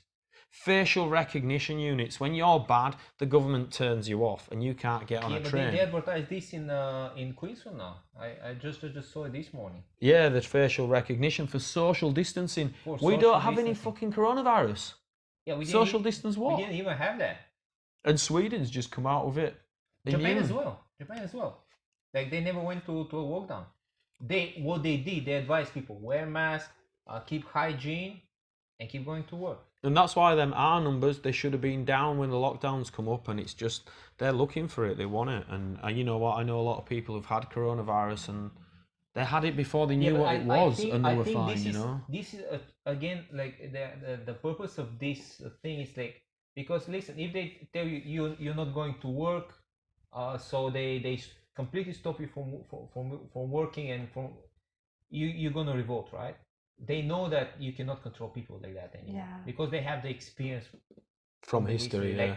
Like they hardly want to deny everything in the history, you know. Like they try to put like nothing in history exists, but what they know, if you deprive people straight away, they're gonna revolt. So what they're doing, they're choking. So they're slowly. So they taking away not. Some people can work, but this in this profession cannot work. And I think right now, for anybody who listens to this, like, you know, they make this big conspiracy, and this is another part of the spin that they'll put. They command the conspiracy theories, and these conspiracy theories, or my theory anyway, is they make the government to be out so powerful and so all-controlling that when you're the radicalised opponent of the government, but you've bought into their radicalisation program, and now you believe that the government's so powerful and they've got MK Ultra, and they're all, no, they're not. They're not. That rumour's to make you think you can't beat them, you know? Yeah. Like, well, this is what'll have happened, right? And for all you conspiracy theorists that think I'm not awake, and for all you non-conspiracy theories that think I'm a nut, let me just tell you how I see that I think it'd happen. The pandemic comes, the government don't have a fucking clue. Yeah. They start making plans for it. The greasy fucking business. I mean, it's been 4 or 5 months now. There's plenty of planning time. The lobbyists get in. The lobbyists get in and they say, this is what we want, you know? And that's when they say, okay, this is a situation we can take advantage. Olympic opening ceremony. With the NHS? No, it has a coronavirus into it. Like embedded in the whole ceremony at the... How fun is it? Oh yeah, that's vaguely familiar. But I think people need to know, like, you vote with your money, man, and you vote with yourself, you know. And if they're fining people for not going out on the street and stuff, they can't fine everyone. Do you know, like, when things fail, they fail big time for the government. And I think as long as people just take the money away from cashless shops, and, you know, each individual rejects, just simply doesn't comply, you know, we don't have to stand up and rebel. We just have to do what we want and know what we can do, what we want, and respect each other while we're doing it. And the government's got no hold, you know. They're not going to send robots after us. They're too expensive, you know. But you've got to look at the history of what the government's done. Like, that's already done to people in even in the last 100 years, you know. It's not far-fetched that they'll take advantage of this. Yeah, see, I don't have so much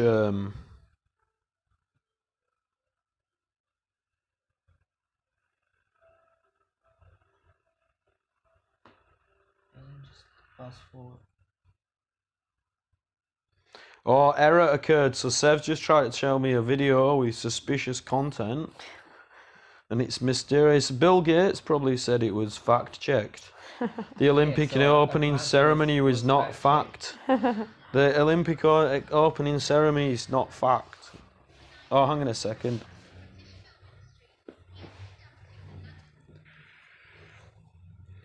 So we're currently watching the rollout of all the beds at the Olympic ceremony. We've got a version that's not fact-checked.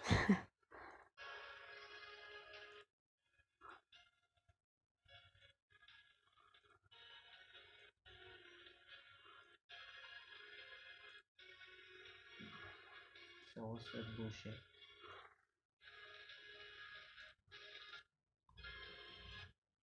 They put me some bullshit now.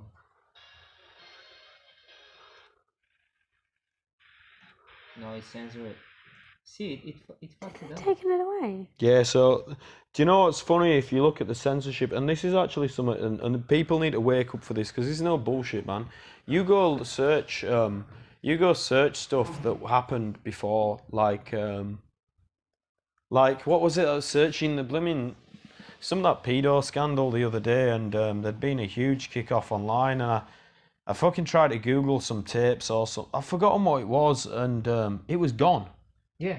It was gone. You couldn't find it, and this is what people need to realise. They need to wake up for, like, I'm not banging on, I'm not no lizard conspiracy. This is fucking real, man. You don't have to. You can fact check this yourself, right? But nothing goes viral by accident. George Floyd, fuck off. You think there's 1,001 police videos of somebody getting their ass kicked on the internet. You think that they didn't have a digital marketing team behind the whole George. Nothing goes viral by accident now. Man, if it's viral, it's marketed because it's the law of probability. So back in the day, the internet was small, man. Only first world countries had it. English-speaking countries shared the same web pages, yeah? Right? The web pages were translated. When something went viral, it would go over a small population, like 100 million people.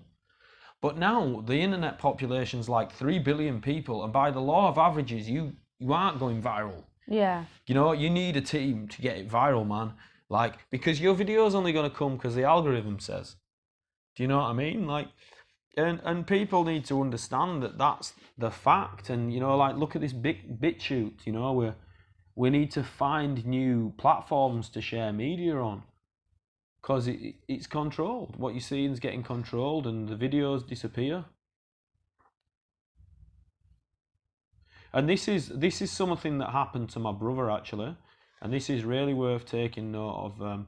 Which was that he witnessed a terrorist attack in Middlesbrough back in the United Kingdom, and he videoed it, and he was trying to post the attack. I think live or something. I'm not sure whether he has a copy of it.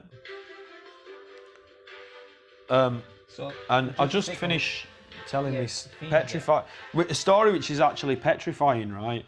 Which is that he's trying to post this video. So this guy ran on the high street and just started stabbing people, and he was there and he's seen it, and it was a terror attack. And he starts to try and stream it, and he's trying to stream it. He contacts his mate and he's saying, "Can you see the video? Can you see the video?" And I think by now, as the police had come and the situation was getting handled, and like, "No, I can't see it." I said, "I'm trying to post it, I can't see it." And so nobody in the area could post. The signal was jammed. They couldn't upload anything. And I spoke to a guy who used to be an airline pilot in the Emirates about this, and he said, yeah, they have signal jammers. And when there's a terror attack or something they don't want to get out, they send these policemen in with a jammer, and they jam every signal for like a kilometre radius, and you can't send out on your phone. So wake up. It's a cliched word now, but it's the truth, and wake up, man. This shit's going on, and it's going on, and it's advancing, and we're not ready for it. The public, we need to really reconsider how we're doing everything, because it's in our power. All we have to do is change our behaviour. Yeah, we don't need to rebel, we just need to do. No, but rebel comes into the agenda, so they need you to rebel, because then they're gonna pick the ones who are leading the rebellion, because rebellion cannot be chaotic. Like the thing about a level structure of protest rebellion, it doesn't work. You need someone to lead something. Yeah. No change, no conquest happen without a leader. You need someone to lead that. But the thing And that makes it harder to lead when you're algorithmed and you're tracked and you bloody everything you say is documented. yeah. You know, they'll have Because every comes algorithms to say this potential filter leaders. and this profiling, because your email, your social media, now your phone is No, tracked, this is and some. that creates your profile. They know like where you're going mostly. Do you know it's really funny? Ever since the coronavirus started, I've been charged like 4 or 5 times by the cops, and it's like I've got a button on me, and they're all ridiculous. They're all, you know, they're all but one of them's dealt with, and they're all thrown out. It's like you know, I mean, look, this might be a fucking conspiracy, but you know, it feels like that. You know, I've made too much noise online, and now, you know, there's a mark next to me, cops, you know, give this guy trouble, you know, like, and it happened to my mate, you know, before the rise of computers and stuff. He got involved in, he was a tree lopper and a communist, and you'd be surprised how many how many socialist tree loppers there are, especially around northern New South Wales and stuff. But he was in England and he was active in his little communist. He's in his early 20s and that, you know, you want to change the world at that age, and he was in this socialist party, and he reckoned that the police had marked everybody in that party, and I didn't. I just thought he had a, you know, inflated sense of self-worth. And then one day on my bank holiday, right, we've gone on the bank holiday, you know, the stricter on road rules, the bank holiday, and he police car come up behind him at a zebra crossing, and he was like halfway in it or something, and it come up with the sirens on, and he pulled over through the red light to move out of the cop car. So instead of the cop car carrying on, it turned around and booked him for the red light, which I'm sure he had emergency to get to. Next thing I know, they've got bloody a Mariah van turn up and another van turn up, and they're searching his car, and they've got a dog out, and there's suddenly like fucking 3 police cars fucking around his car for a red light, what was incurred because he was trying to get out of the way of an emergency vehicle. And that's when I realised, you know, it's no accident. You know, if you're getting pinged, it's no accident. Do you know what I mean? There is a link there. There are people there that are gathering intelligence on the community, and they're going to give people who stand up a hard time, and they want people to know. And that's why Gillian Assange, he's like an effigy, he's a sacrificial lamb. Let everybody know that no matter how far you go and how much information you put out, we can get you. Well, you know what? I'm a fighter. Come and fucking get me, cunt. You know, because and that's the other thing. It's all about, and I know this sounds crazy, it's all about the man dying, man.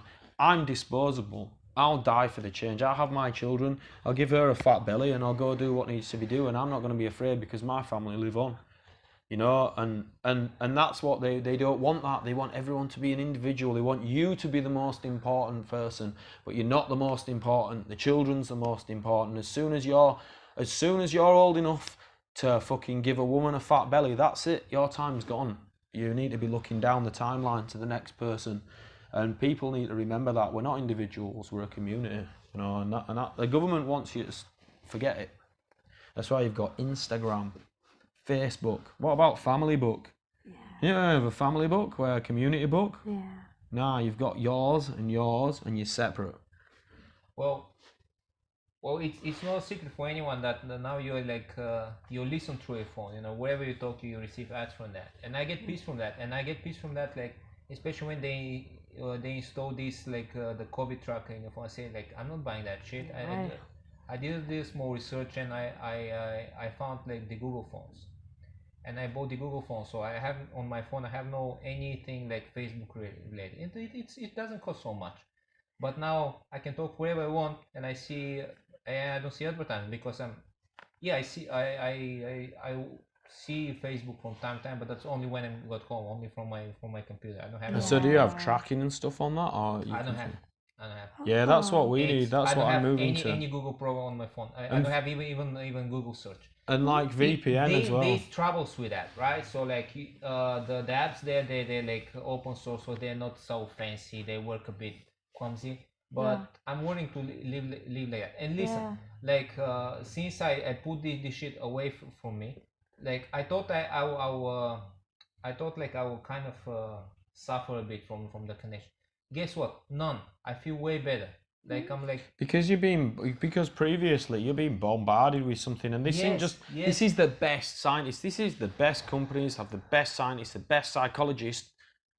It's an addiction. and there's something else. I have time, and there's this theory about the resources in the world that I subscribe to. There are only four real resources in the world. Like the money only expression of that. That's food and water, human intelligence, energy, and time. And from all those ones, only time cannot be produced. Yeah. You So can that's the produce most food and valuable, water. yeah. You can produce energy. You can produce human intelligence, and a country or a community to be sustainable, they should have good balance of all these four resources. But the time is the most precious one, because if you're dying, you cannot buy 1 second of time for whatever amount of all the other resources. Yeah. So the time is your most precious. There's other thing with all these social networks stuff. They steal your time, and they steal your time to program you like other shit. So they fuck your brain. And as you said, there are myriad of engineers and psychologists involved in that shit to mess up with your head. And you know what? And that's true. And that's awesome, because that really illustrates it. And you know what? You've got to crack people's dissonance, cognitive dissonance. It gets thrown around.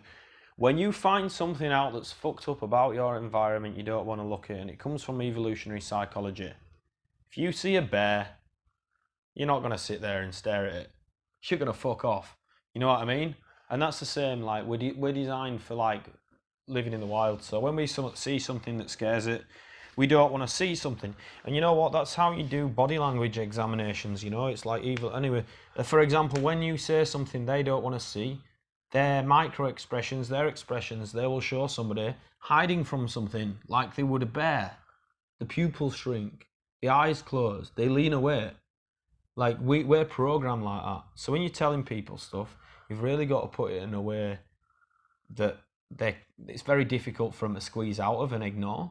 And it's things like, if you want to see how subneural conditioning or whatever it's, you know, whatever you want to call it, subliminal, and they like to make these words far out, so you don't, oh, subliminal, that's just a theory. Subliminal, you know what's theory? You know what's subliminal?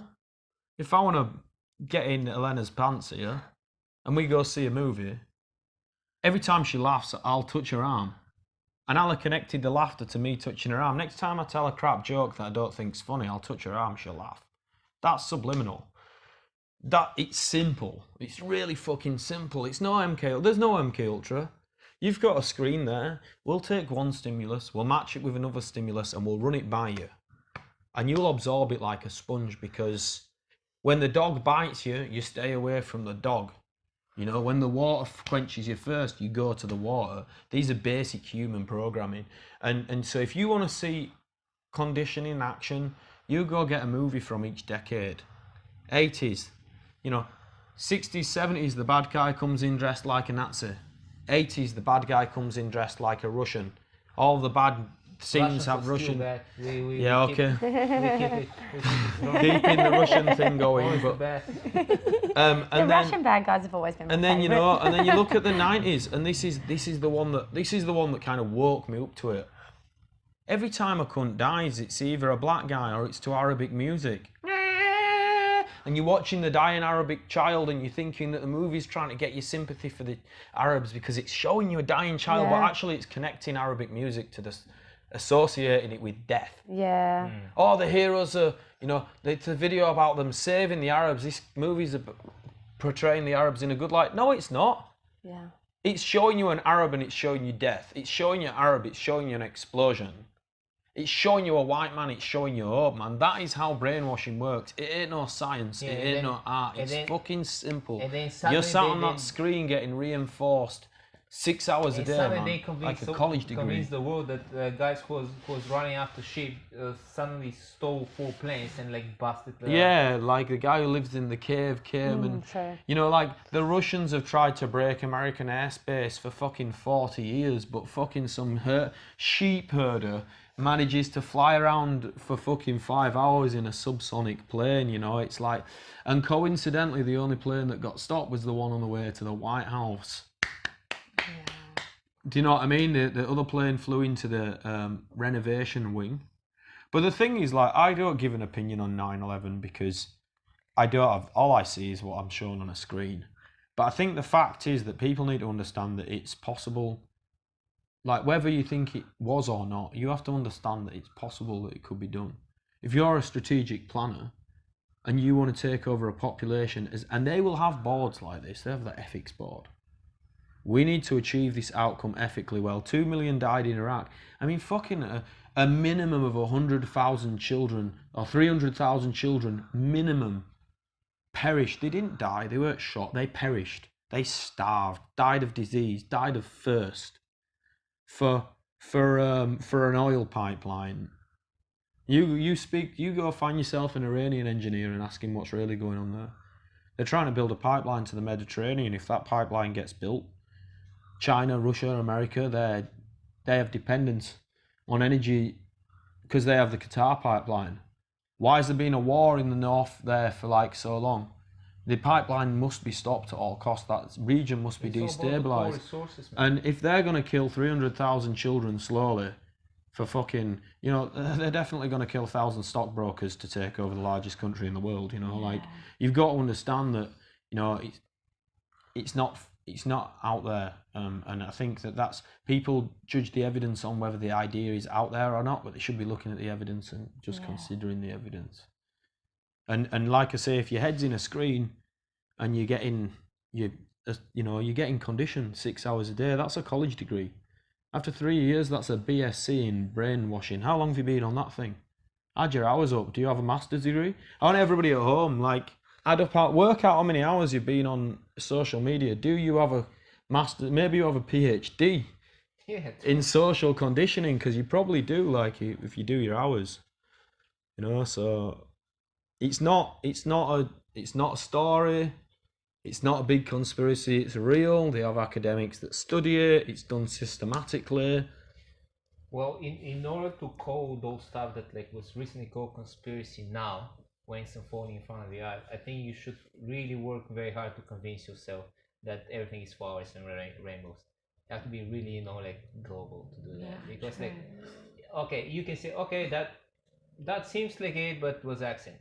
And the second thing, okay, that also seems like ISIS. That's a bit like it, but that's my accent. The third thing, the fourth thing, okay, it's a chain of events that was called conspiracy recently. Then how deep you have to get into that? So how much you have to give up to actually realize there is a plan, you know, to put you in kind of dependency from, you know, from someone. Yeah. And like if you have a difficulty accepting that, if you have a difficulty accepting that, and you can't believe that such something large scale can be coordinated. I mean, we can't tell for sure, but you know what else is true? The lobbies exist. So say for example, you go on the spectrum that coronavirus was a biological weapon, that they knew for what they were doing. They released it. They had an outcome, and to me, this is not out. If you know what game theory is by Nash, it's the concept that you attribute a series of characteristics of the population. They get really good at this with algorithms. So when there's an event within a population, there's a fire, there's a racial incident, there's a police injustice, okay? They're going to monitor the reaction of the population. The incident has a series of characteristics. It was violence, public violence, racial public violence, okay? So they're not going to say policeman beats up guys. They're going to say categories: racial violence, police brutality. They attribute the attributes of the incident, okay? And then they look at the change in the population. Names that they care was those are they well, it's not that. It's that they attribute qualities to the incident, and then they attribute qualities to the population's reaction, right? So they now have a model that this incident creates this characteristic and this, and they can put it together like a jigsaw. What do we want? Okay, we need digital currency. We need that contact tracing is the way that the police track people they're spying on, right? Do people aware that even before contact tracing, they don't look through your messages and read what you've said to each other? When they want to build up a criminal record, they record which contact contacted what. That's how they map structures. They don't go off the volume of your information or what you're saying to each other. They trace contact. So they're spying on everyone as if you were a fucking real suspect of something serious, and now everywhere. And so sorry, I've forgotten where I was. And they're doing this. These lobbies come along and they've said, like, okay, let's go the far extreme. Pandemic's the perfect thing. So they could have got biological warfare research and they could have dropped that. And they said, they dropped acid on a small village in Wales and everyone started killing themselves, They dropped fucking ions over another village out in southern England and it rained so hard it flooded the whole town and killed loads of people. They were experiments that were done in the Second World War. They're declassified. They're no secret, you know what I mean?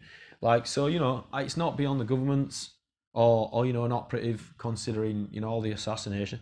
Just drop a new flu and we use it as a spin to encourage people to become more addicted to social media, to ban gathering. These are all things that a fascist government wants. No crowds, the right to assemble's gone. The right to travel. The right to travel, the right to freedom of speech. Even in the Bible it says, in the coming days, nationalism will become the new religion. Where are we right now? The borders are closed, So, if you believe that they dropped that germ in China and they did it all as a grand plan, great. But you know what else happened? A pandemic happened. And you know what? If you don't believe that, then best you can believe, right, that they turned around and the government said to Google, which is largely heavily financed by the Central Intelligence Agency and deeply woven into all that cabal. And cabal's a fancy word to make you reject it.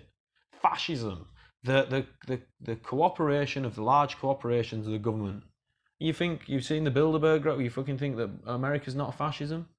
Like, there's poor people in America. It's the richest country in the world. So if you don't want to believe that some CIA agent dropped a fucking virus in China so they could get these agendas, you can believe that it happened naturally. But it's still pretty hard to deny that all these lobbies have come up and said, we want tracking, we want the right to close borders, to fine people for being together. We want this. That's the agenda they want. Why aren't the UV lights in the cash tills? They want to ban cash instead. Do you know what I mean? Why have they banned cash but they don't wipe self-serves down? Do you know what I mean? And so if you're not so conspiracy minded, it's pretty still hard to escape the idea that, even if it's a real pandemic, it's fucking being pushed an agenda that's irrelevant. And then they've seen now 2 or 3 countries that have got out of it just from herd immunity, and they don't want that either, So, you can hardly find that. It's all like bombarded with that many people die, and there's no names. These people that die, they have no names. They're just kind of numbers. So you cannot really check if that person died or what this person died from. It just person died there, person died there, person died. But who's that? Like, that person exists or not? Doesn't have a name. And it's funny that back in the days, that's not so bad. That's like no more than 10 years ago.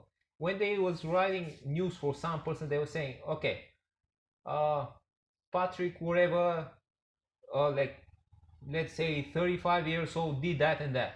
There's no that. It's like 1 person there, 10 person there, 33 person there, but there's no names. How these people have no names now? They're just throwing news that you cannot check. Yeah, and you know what? I've lived through stuff that shows me how distorted things are. I was in Thailand when it was all in unrest, and I was sat in a hotel watching the big march, and they'd occupied Lumpini Park, which is pretty much like the central park of Thailand. It's fucking huge, and there were people in there. They were fucking running army drills at 5 a.m. while it was pitch black, so the police couldn't watch you. And the police were being watched by the army because the army supported one side and the police. And there was just pictures everywhere of dead people and guns, and the news was saying it's not safe to go out, and Thailand's, and it looked like the fucking place was at war. I tell you what, it's the only time I got anything free off a Thai in my life.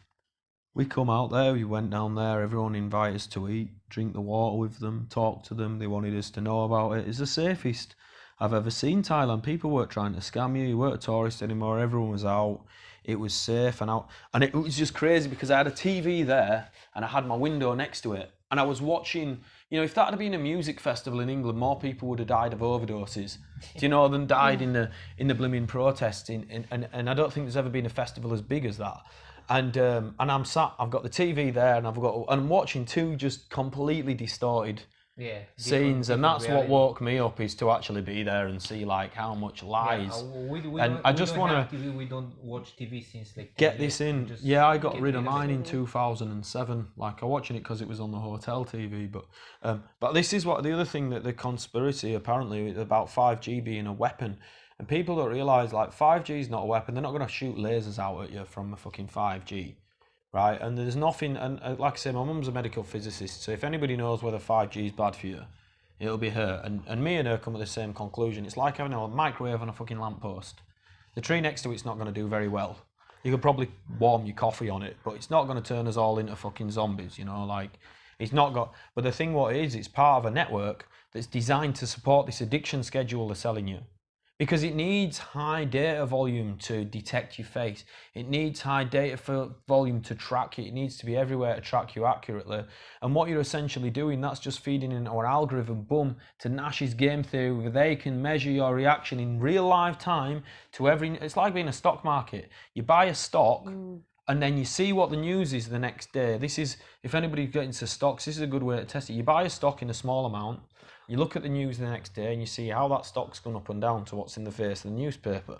Well, they're doing that with massive computers about characteristics of the population, so they can send the news articles to push the population the way they want it. And you know what people are saying? Yeah, well, they must not be that good at it because they published this article the other day and everyone disagreed with it. Oh, you think they published it for you to agree with? Do you know what I mean? Because they now have fucking... Man, it's been 15, 20 years, man. You know, computers aren't new. Everybody thinks they're new. They're not. 20 years they've had to study our behaviours. And, you know, that's why 5G is a weapon. It's not a physical weapon. It's a psychological warfare weapon. And it's warfare. And if you study sociology, the first thing that they tell you is the primary enemy of a government is its own population. The secondary enemy of the government is its other countries. So their primary resource is population control, because that's their primary human resource. You're a human resource, you know, like, so that's their primary objective. So when you're asking yourself, like, and they go put it on conspiracy TV on YouTube and make it all sound scary, so everyone's scared and nobody dares to stand up to it. Fuck off. You can stand up to it like this. 99% of people, 90%, 50%, even 50% of people say, fuck off, I'm not paying with card. I want cash, and walk down to the greengrocers and pay in cash. Bump, they can't do it. If you don't buy a 5G phone and get addicted to their fucking schedule, pump, they can't do 5G. The revolution is fucking easy. You've just got to do it. You know, it's like you. I'm going to follow in your footsteps. I was thinking about getting a 402, but I need to ring my family back home, so I still need a messenger app. So I was going to get... Well, I because I need... me as you, I'm immigrant as well, you know, you need to connect with my family, so I keep my Facebook on my computer, so I get there in the evening when I can, but I don't carry it around because I don't want this app to listen to me. I switch it on my computer. I talk with my family. I use Skype when I need to talk with my dad because they cannot really. And there is not only that, you can put Telegram on your phone, on the Google phone. Telegram is a free app, and it has double encryption. You know what is that. And the good thing with Telegram, it's created by two Russian hackers who live in Dubai because they were chased by the government there. And what they do is even they cannot read your own messages because they're double encrypted even from the owners of the app. And the cool thing, which is this? It's called Telegram. Telegram, yeah, I've heard of it. It's super cool. It's you can send unlimited volume of files, so you can send a movie. And you know what's funny? They've pushing this agenda for the blooming not allowing apps that are censored, like WhatsApp. They push Google, they push WhatsApp. They're all trying to get them to turn over the data. But can I just? Google. Any app is connected to Google. We cannot get rid of it on a normal phone. Yeah, because it's there. It's setting up algorithm. People don't realize Google don't care what you had for breakfast. They care what everybody had to breakfast collectively, and what trends, and they want to measure it. They want to data so they can control it and predict it. And you know what's more petrifying than somebody being able to, like, imagine I tell you this. Imagine I told you that a van can rock up beside your house and fire a little ray into your room and make sure you have thoughts and want something and go and do something. That'd be scary, right? But that's not scary, and people don't get this. That's not scary. That's not MK Ultra. If they succeeded, they'd probably find it had limited application. Do you know, like, even being invisible has limited application. You just get an infrared camera. You can see invisible people. You know, these fantasy weapons we have, they're useless in real warfare. And you know what? Being able to control one person is useless. Having an algorithm that you can send an entire population of 1 million people against each other, because the larger a population is, the more predictable it is, that's scary, and that's power, and that's real, and it's happening, and you can go look up, you go get a subscription to scientific journals, you pay them money, go read what journals are out there, you know, because you have to pay access for an academic. That's how they, you know, that's how they keep the show running, you know, with science and stuff. You have to pay for the journal. You go pay for the journals, you go see what's out there, see what they've researched, it'll disconcert you. And I think, you know, that's what people need to realise. It's not individualism, it's collectivism. And, you know, we spend all this time thinking about ourselves, and that's what we're supposed to do. Okay, let's just wrap this one up because we're talking for 2 hours and I think we can talk for more. So what? I had one more thing that I'd forgotten that was really important, aside from the 5G network being set up. But I'm sure nobody's listened this long anyway. Elena will, because she's my groupie. Yeah, yeah. She listened a lot. Doesn't matter. But you know, like, I guess what you take away from it is real. It's not steeped in darkness, and you know. And it's easy to resist what's going on, you know, in terms of what the future holds. And I think we all need to have, that was it, we all need VPNs, we need anonymity. And if you think it's like, if you think that the government needs to be able to see into everyone to stop the nonces, just remember that fucking half the government are nonces. Sorry, that's English word for paedophile. And so they've spent the last 10 years pushing that we have to turn all our messages over them. So, you know, pedos can't get hold of our kids online. Well, guess what? They're fucking already there in the government. So you ask yourself now that that's come about, they have no reason. The only reason they have is control. And, you know, that's the things we need to fight for. We need to fight for as cash, anonymity. We need to put our phones down and reject being tracked. I mean, they can't just force it on us, you know. The revolution is easy. You just have to work it out. You got to vote with your money. You don't have to fight for it now. You just easy. have to do because men, you know, wear skirts and do what they want these days, and you know, like, violence is the old way. You know, people like us will be extinct soon. The computer nerds will take over, and luckily Sev's an intellectual, so he'll survive. But I just know how to punch things, so I wasn't intellectual enough for wrestling. No. Not that there's anything wrong with wearing skirts, because, you know, I live close enough to Scotland, and I know if they heard that, they'd kick the shit out of me. What last question? I just like to finish that way. Like, what is worth fighting for? What is worth fighting for? I was about to say anything you believe in, but if you're a dickhead and you believe in something, you're probably going to make a mistake. But well, you're probably gonna get your ass kicked. You know, like, we have a saying, I like, think fighting is selectable, so if you're a dickhead, you get your ass kicked. So it balances the thing. Fighting is balances out. It's like I say about free speech, you know, like people say, oh yeah, but this speech is hatred. Yeah, but when that guy says that, everybody hates him. So, like, you know, like, it gets balanced by itself. It gets balanced by itself, yeah. And I think you need to fight for anything but yourself. If somebody rips you off and you want to get them back, don't get them back because you feel robbed. Get them back to stop the next guy getting ripped off. You know, if you're gonna walk out on a job, don't walk out on a job for nothing. Walk out on a job because it's gonna stop the next guy happening. You know, it's all about. It's like I say, as soon as you turn 18, you've had it. I always say shit travels downwards. So the grandparents have the shit on their head. They die and leave all the money to the grandkids, and then the parents put up with all the shit on their head. And then the kids become adults and they put up with the shit. And being a fighter, I think, it's about not having fear. And it's like you say, you get your ass kicked, and once you've been liberated of fear and you're not scared of getting your ass kicked or having a bad time, you know, it's the most liberating thing. Like, sometimes I have days when I want to top myself, and it'll be for good reason. Something terrible would have happened.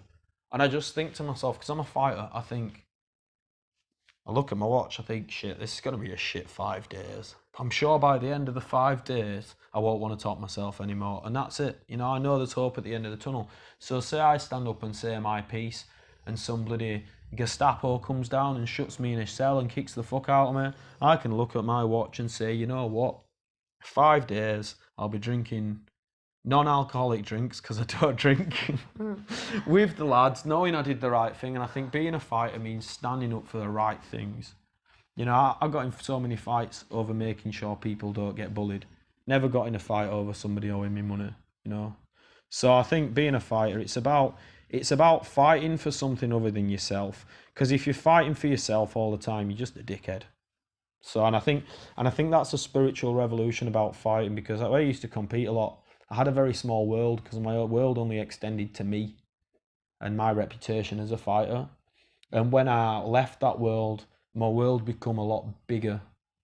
And it comes, you know, same pattern in the conversation. It's an individual versus a collective, and the collective's always bigger. So yeah, to be a fighter is to fight for to suffer yourself so things can be better for everyone else. That's what being a fighter is. That's good wrap of this one, brother. And yeah. Funny how it all tied together as well, because I thought I was just talking shit. Oh, it's awesome.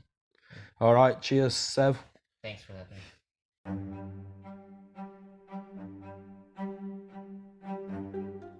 Thank you for listening to the Fight Zone podcast. Subscribe in your podcast app to receive the next episode. Stay strong and stay safe.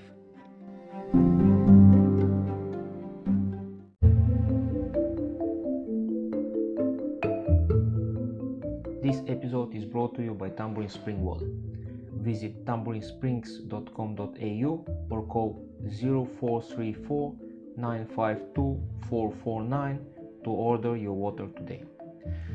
Tambourine Spring Water is a local business situated on Mount Tambourine. Their water is bottled at the source on their 163 meter deep privately owned spring.